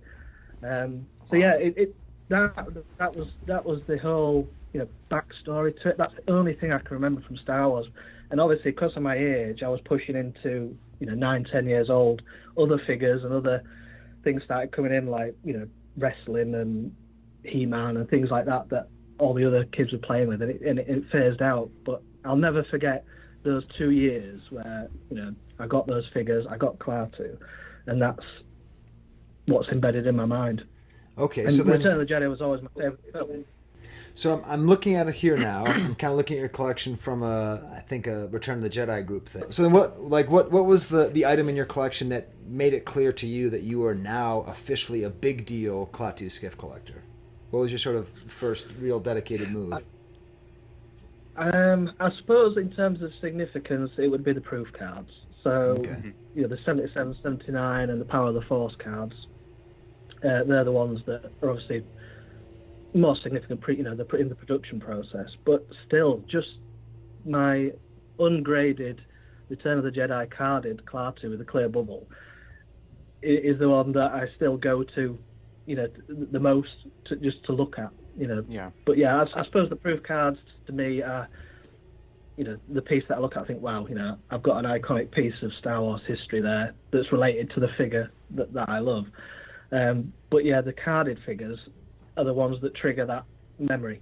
So I suppose it is the standard carded figures that, you know, I've got the Trilogo as well that I just look at, and it just brings that memory back. But yeah, the entire collection means a lot. Because that must have been what you saw at Woolworths. Which, by the way, I had Woolworths growing up in Massachusetts as well. I feel like it was sort of a national, it was sort of in America and sort of not. I don't really, I feel like, Steve, you don't have Woolworths out in California, do you? No, they are not. They weren't out here. Yeah, it's weird that they sort of exist. So you would have bought the Trilogo. But if I'm looking here at your collection, so you have two different Return of the Jedi proofs, but there's no difference between them? Or how are they different? I've actually the uncut proof, the Power of the Force. Oh, you have and the three. Return of the Jedi. Oh my God. The Power of the Force is quite a striking card, the colour scheme on it, and although again it's not a card that was produced, I just really, and I like the Power of the Force line as well. It wasn't a line that I ever collected, but because it's obviously almost prototype, it strikes me as a really nice card. I love the actual picture of Klaatu on it. So yeah, and I think it fits in. There isn't another variation, you know, to Klaatu produced as a card back. Yeah. On that, so it fits into the collection. I do, you know, I love it, and I wish I had kept all the items of that collection. And we all make these decisions, you know, to relinquish parts of collections and, you know, rebuy them sometimes, you know, when you can afford it. And probably further down the line, you know, I'll look into trying to get more and add to the collection because, you know, it's a hobby, it's an addiction, and it's a love of the figure that you focus on. I actually just happened to, for fun, look up POTF proof Klattu Skiff, and the first thing that pops up is a Rebel Scum for sale page by Ben Sheehan, one of the co-writers of the Cromlin Strikes Back, and he's selling a dead mint, unproduced Klattu Skiff proof card, Power of the Force. Would you guys like to guess how much it sold for, or is this the one that you bought, Andy? Well, it could possibly be, yeah. Well, you were on this thread. You were on this thread saying you were interested on the IG-88 that he was selling, but it is not said on here that you are interested in the Klattu. What year was that? 2010. 2010. Okay. Yeah. I probably had it. Oh God. Is it an uncut sheet? I don't know. No, it's a square bottom, rounded top, kind of standard proof card. He says it's in nice condition. He says AFA 90 or your money back. Wow. Huh. Oh boy. Well then, well then, name the price on it. What was it? Steve, you gonna guess? Okay, so 2010. Yes. I'm gonna guess. I don't know, 450. No, it's more than that for unproduced. For unproduced, sometimes some of those I $925. Okay, all right. Yep. Yeah, what the hell? Okay, Andy. So we're gonna do something. We've already. I assume you know Chris Wilkins, Beanie from Rebel Scum, who is another Klaatu collector. So we've already interviewed him for this show, but we're now going to interview you. We should have had them on at the same time, Steve, to have them compete for who loves Klaatu more. But it wouldn't have been fair. So we'll ask you the lightning round questions that we like to ask. So the first question is, what is your favorite bad line from a Star Wars movie? No, it doesn't. I can't think of a bad line from a Star Wars film. No. Okay, all right. Well, I can't think of one. All right, well that's a first. Wow. Okay, so every line in Star Wars is good. All right, I like it. I like your optimism, Andy. Okay, what's the next question, Steve? Is it the Grail question? I think so. Yeah. Yes. Okay. So what is your Grail for your Klaatu Skiff? The Grail that I don't have is the card art. I'd love to have the card art for Klaatu Skiff to go with the Return of the Jedi proof cards. Do you have a particular favorite item? Yeah. Which let's see. So I'm going to edit out the part where I suggest that the east of England is in Wales. I'm going to edit that out so I don't sound like an idiot. Although I'm going to repeat it here. So should William the Conqueror try to invade England again? Obviously he's still alive, living in the north of France, and you have to leave your collection, and you can only take one item, because you're about to get sacked by a bunch of the French army invading you. What's the one item that you take from your hovel? See, Steve, I'm trying to make it poetic here. I like it, yeah. Can't you imagine him in like a medieval hut now with his little Klaatu Skiff collection? Yes. Oh, dear. If I'm honest, it would be the proof cards, but I would want to take the carded Return of the Jedi. The least valuable item. That's what I would. The first thing that I go to collect again would be that. Yeah. Well, I mean, that's it's always the fun thing about that question, because we can try to figure out if we take the most valuable thing or the most meaningful thing, and sometimes they're the same thing. So yeah. So that would be the first carded figure that you bought when you kind of decided to collect Klaatu Skiff. Yeah. Awesome. And then finally, the most philosophical question that we could possibly have: if you were a Star Wars figure, or a Star Wars item of Star Wars memorabilia. You can be stationary, you can be a display, you can be a toy, you could be any piece of vintage Star Wars memorabilia. Which one would you be and why? And not which one do you want to be, but which one do you think actually encapsulates you as a person? I would be Princess Leia's crew chair on set, and she could sit on me. Okay. Okay. All right, so that's what you would be. Wow, that's okay. So you didn't have a definitive answer for the worst Star Wars line, but you did have a definitive answer for that. Yeah, I'm actually still trying to think of a line in Star Wars. I think it's a bad line. I don't watch Star Wars and absorb bad lines because it's just never crossed my mind. That's awesome.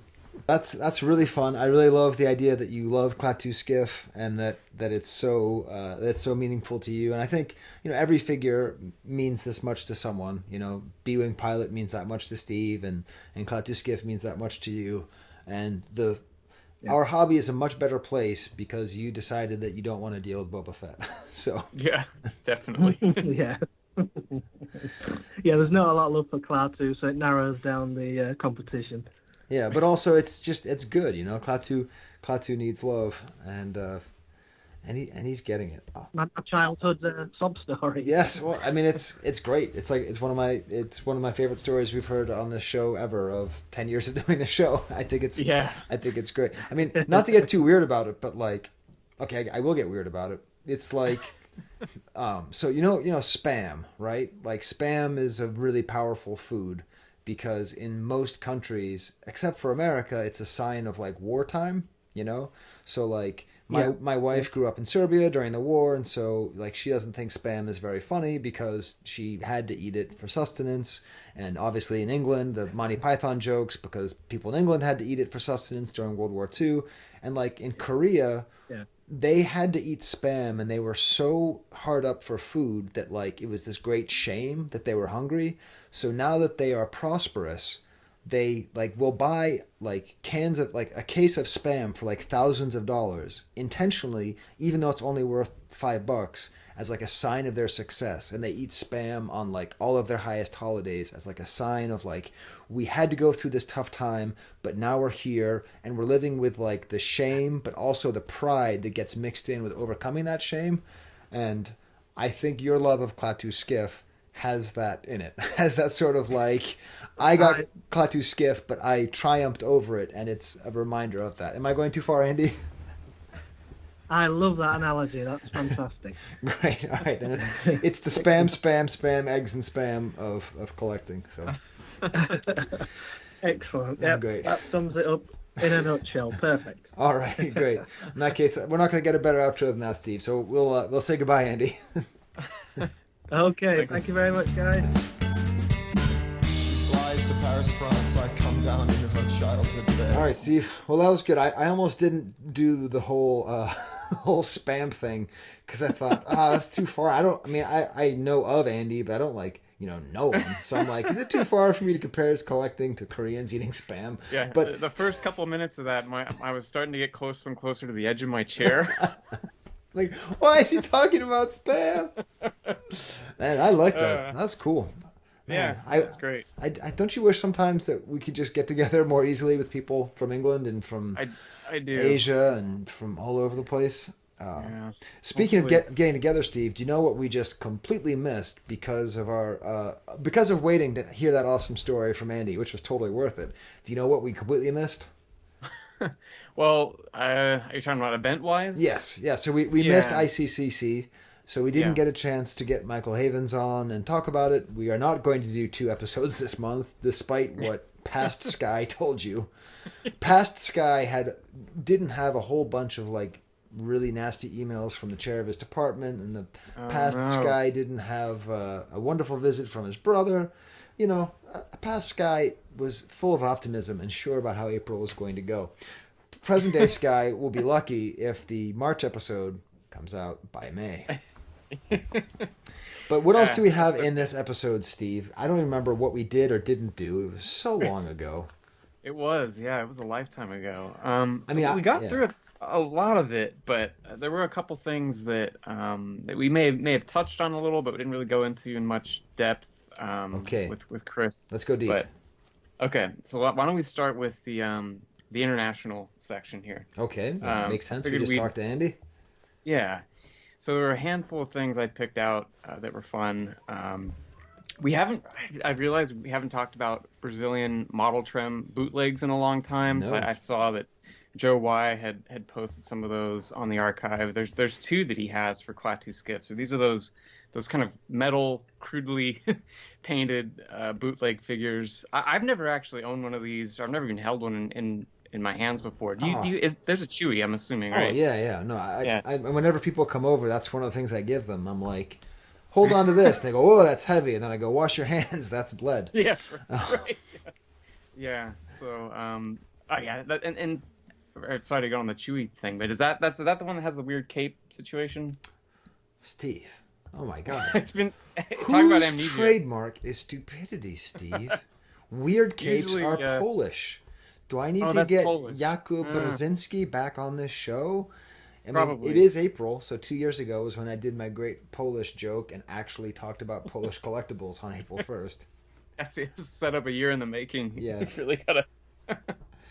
All right, well, someday, anyway, Steve, I will get credit for the dumb stuff that I do. But yes, so the model Trem are just lead, and they're very heavy. Yeah, okay. Of course, it's very confusing because there have been a lot of them that have been counterfeited by Pablo. Right. Right. Yeah. So That's which. Right. I don't listen. I know that I had this whole thing about everything from Argentina being fake, but you don't have to tag me on every single post. Some poor guy was selling something from Argentina, and it wasn't necessarily fake, but I was tagged on it. I didn't appreciate it. Now, what I did appreciate was me seeing someone from Argentina trying to sell a German Star Wars carded figure that was so fake it was ridiculous, but he put them in like a plastic bag so you could barely see through them. Right. So it was like a completely impractically impossible total fake. Anyways, it was. Oh yeah. It's yeah. But okay. Back to Brazil, I guess. Back to Brazil.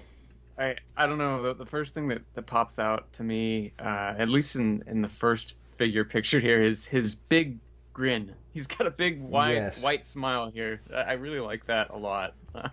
Yeah, that doesn't really come through on the normal figure, but just the smile, just the teeth really comes out. He's a happy guy.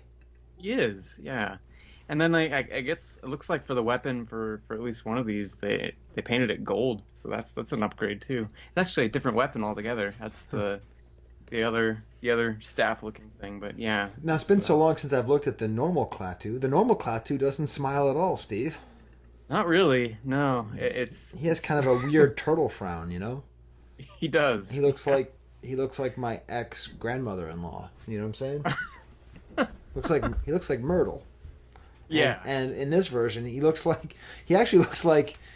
bit like the Lando figure. Actually, he has that kind of like super cheery smile where you're like, bro, back off. You know what I mean?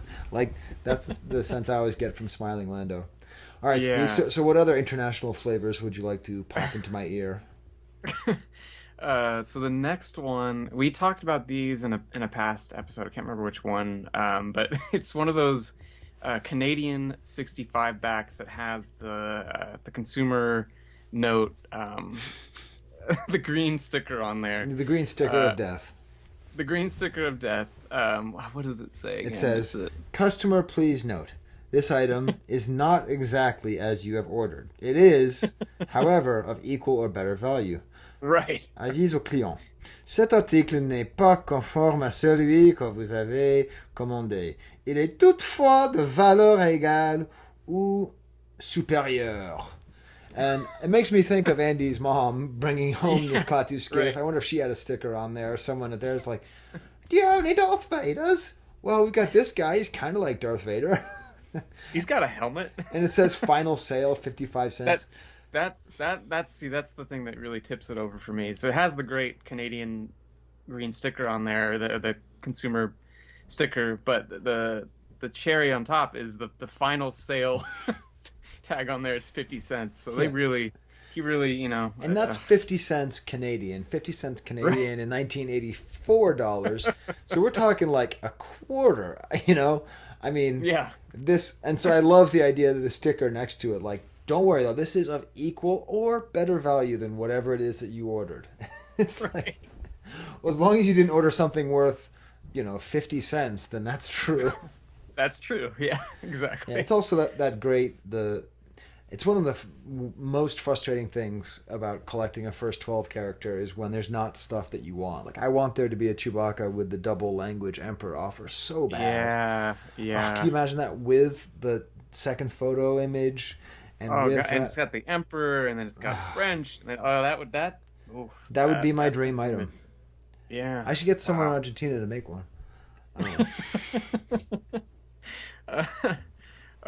Good stuff. Okay, Steve, what else would you like to regale us with? I mean, I'm usually the international one, but I'm just kicking back and enjoying your takes here. I guess this was kind of maybe what I was thinking would be the Nugget. Have we not done a Nugget yet today? Not today, or 3 weeks ago. Or 3 weeks ago. All right, now I'll put in the drop here. 'Tis a nugget from the archive. 'Tis a nugget. Oh my God, they're gorgeous. From the archive. Oh my God, they're gorgeous. Okay, Steve. So what is the Nugget? So I was thinking about, like I said, the different things with both Klattus, and I came across this Power of the Force 3-pack from Germany, and it has both Klattu figures, but it also has in between them in this package is the one-man sail skiff. Oh. So it's just the ultimate. This is the ultimate produced item, I think, for a Klattu collector, right? I mean, can you? Wow. In terms of production items, I feel like this is the pinnacle here. Yeah, you can't get better than this. It's foreign, it's rare, it's got Klattu and Klattu skiff, plus the Klattu ride. Of course, Boba Fett's driving it. Right. Klattu's got to get cucked by Boba. But that's all right. I guess, it's okay. I mean, I guess the only thing, and I don't think this exists, but this would be like the ultimate dream item, is if you had the other mini rig, I think it's the AST5, that orange looking one. I think regular Klattu is pictured on that box, so that would be the ultimate. But if you have three things here, I don't know. I don't think you can get better than this. Yeah, and it's fun actually having something that's real in German. After I was joking around about the stuff. Turn that's the tables on that. Yeah. Yeah, that's a beautiful item. I've never seen it before. I mean, maybe I have, you know what I mean? But like, I've certainly, I don't. How hard must these be to find?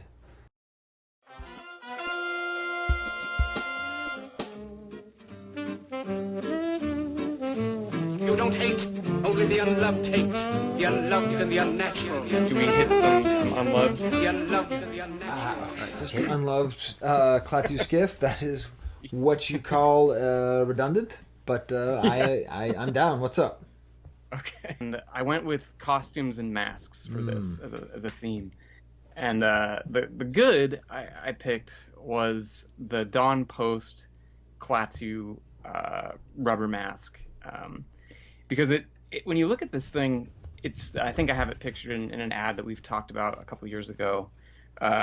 It's probably the most highly detailed of all the Dawn Post masks. There's so much going on. It's a really nice looking mask, and I guess these are not that hard or that easy to come by, especially ones that actually survive. Most of these, I think, they get in pretty rough shape after a while. But I figured it's unloved in the sense that it might not be. I don't know. I feel like out of all the Dawn Post masks, you don't see too many people talking about the Klattu compared to others. And I suppose it's hard to find, like you're saying, but no one's looking. So that's the other thing. No one's looking, so that's the other thing. And so next up, that would be the bad, which is there's a couple of plastic masks for Klattu Skiff. And this is definitely Klattu Skiff. The other one, it's kind of a generic Klattu. He doesn't have any kind of headgear at all. It's just a scaly alien. But the next thing here, there are a couple of those plastic kind of two-dimensional masks, and these were they're available both here in the States and overseas.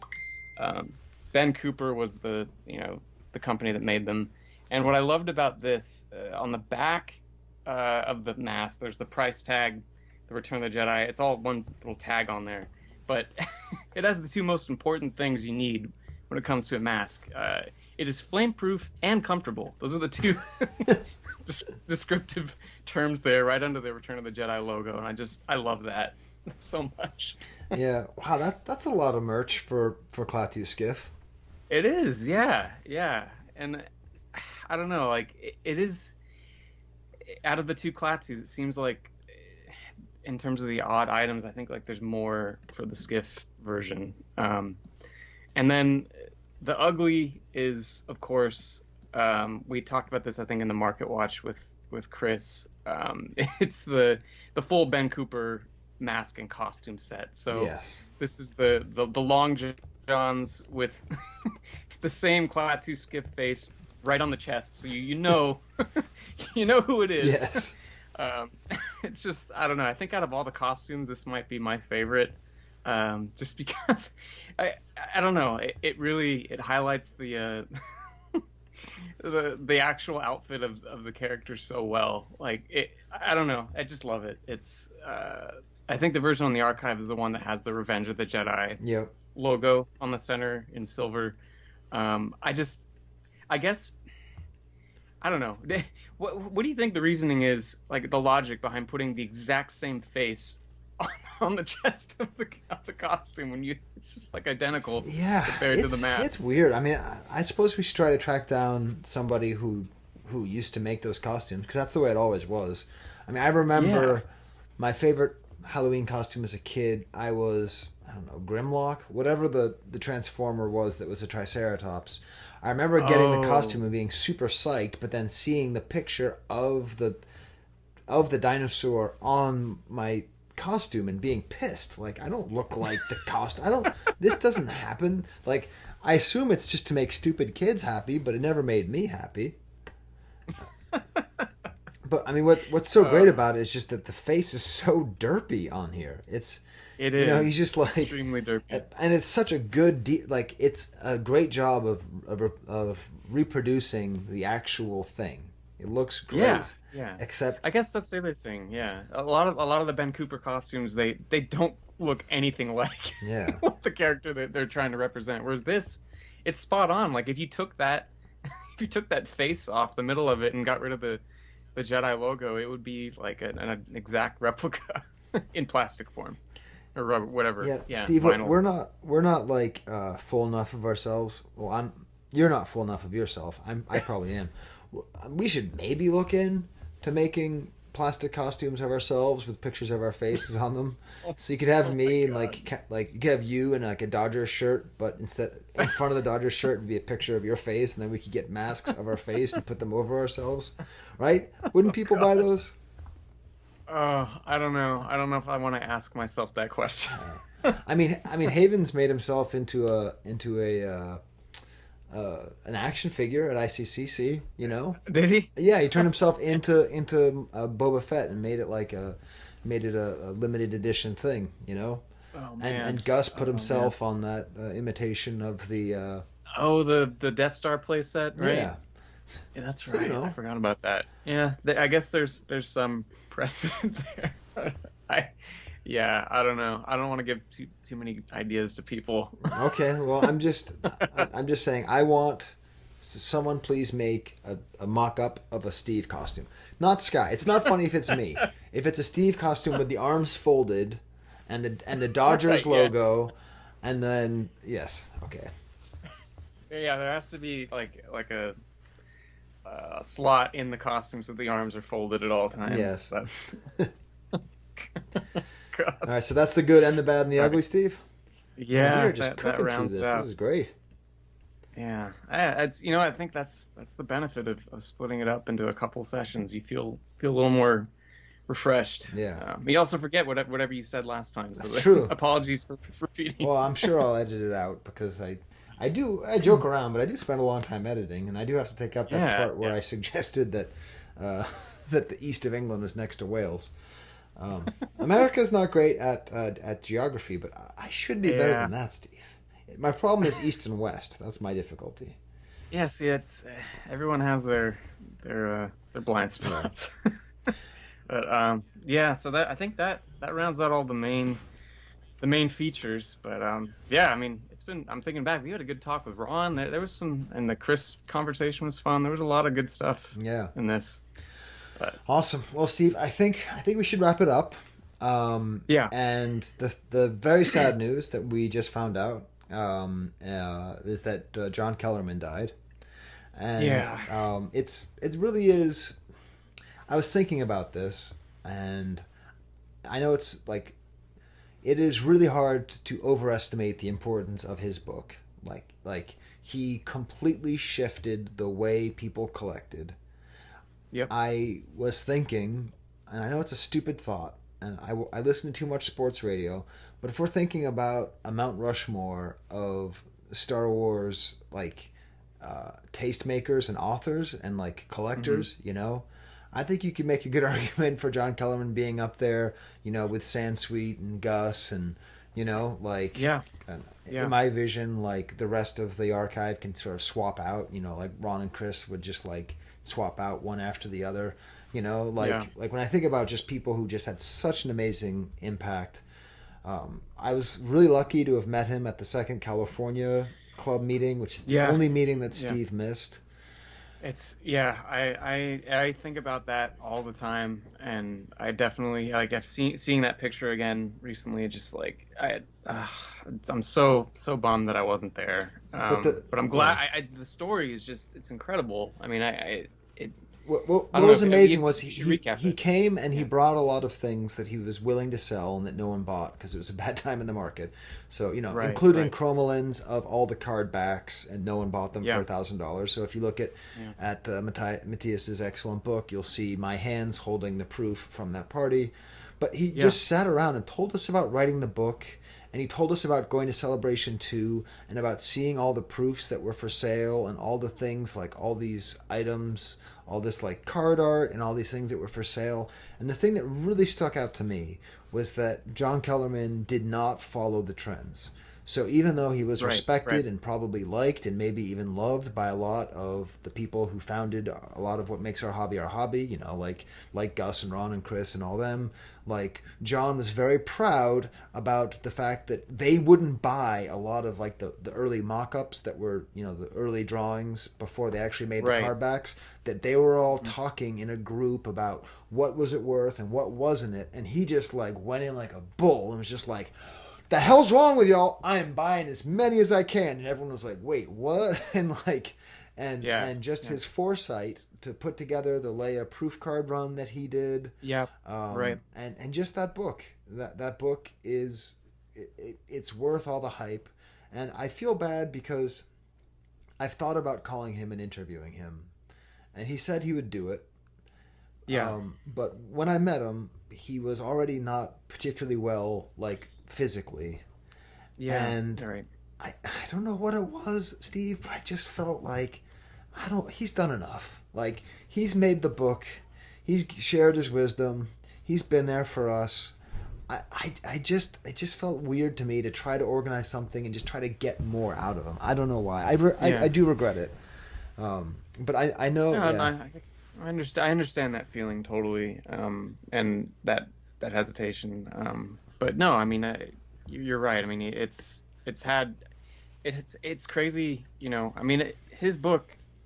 You know, we joke about it all the time, but it's the structure of the podcast. I mean, it's so much of it. You know, I don't know. I think hopefully others that may not be as familiar will only grow to appreciate all of his work and what he did. And it's, you know, there's multiple ways of breaking up the different generations of collectors, and sometimes we break it down. I think you could break it down by books. I think you can break it down by online forums, so you can have the pre Yahoo and then the Yahoo and then Rebel Scum and then Facebook, right? But you can also do it by books. You know, there's Screen to Collectible by Sansweet, and then there's Kellerman, you know, and I very much was a member of the Kellerman generation. I bought the book for $50 off of cloudcity.com and had it sent to me, and I gave it to my ex-brother-in-law stupidly, and then I bought another copy that he autographed for me at C3 for $50, and like I poured over it, and it was like the archive but just in paper form, and everybody who self-published after owes their debt to him. Everybody who collects now and who likes proof cards, or he just codified and just did so much of that. So rest in peace, John Kellerman, and thank you for what you've done. And I think that's a fitting tribute. The best tribute we can say, Steve, is what is our next episode? Well, yeah. So as tradition has it, we go through the book and we see who's next, and it's Han Trenchcoat. Trenchcoat. Okay, well maybe we'll have to get Aaron Longbine on here. It's been a while since we've had him on. So that'll be fun. But I actually need to go, Steve. This time I need to go. Usually you have to go, but I have to go. So I'll get to editing this show, and I swear, Steve, I will get it out before May, but I don't promise before that. Have a happy rest of your March, or rest of your April. And, Steve, I am so bad at fantasy baseball. Fernando Tatis and Luke Voigt, both on my team, both injured. Oh my God. I'm in 14th place, Steve. I don't like it. I must be in 13th then, right? No, Steve, you're fine. I think you're fine. Here, I'll look. I literally I realized I have not opened it since the draft. I just always forget. Steve, no, you're in 9th place. You're doing great. Well, okay. That's high ceiling for Steve is 9th out of 14. Yeah. But, Steve, so total fantasy points, I have 55. Oh. Yes. So, Star Wars. In that case, Wampa Wampa. Chewbacca, Luke, and Princess Leia. They're the Star Wars early bird set of figures.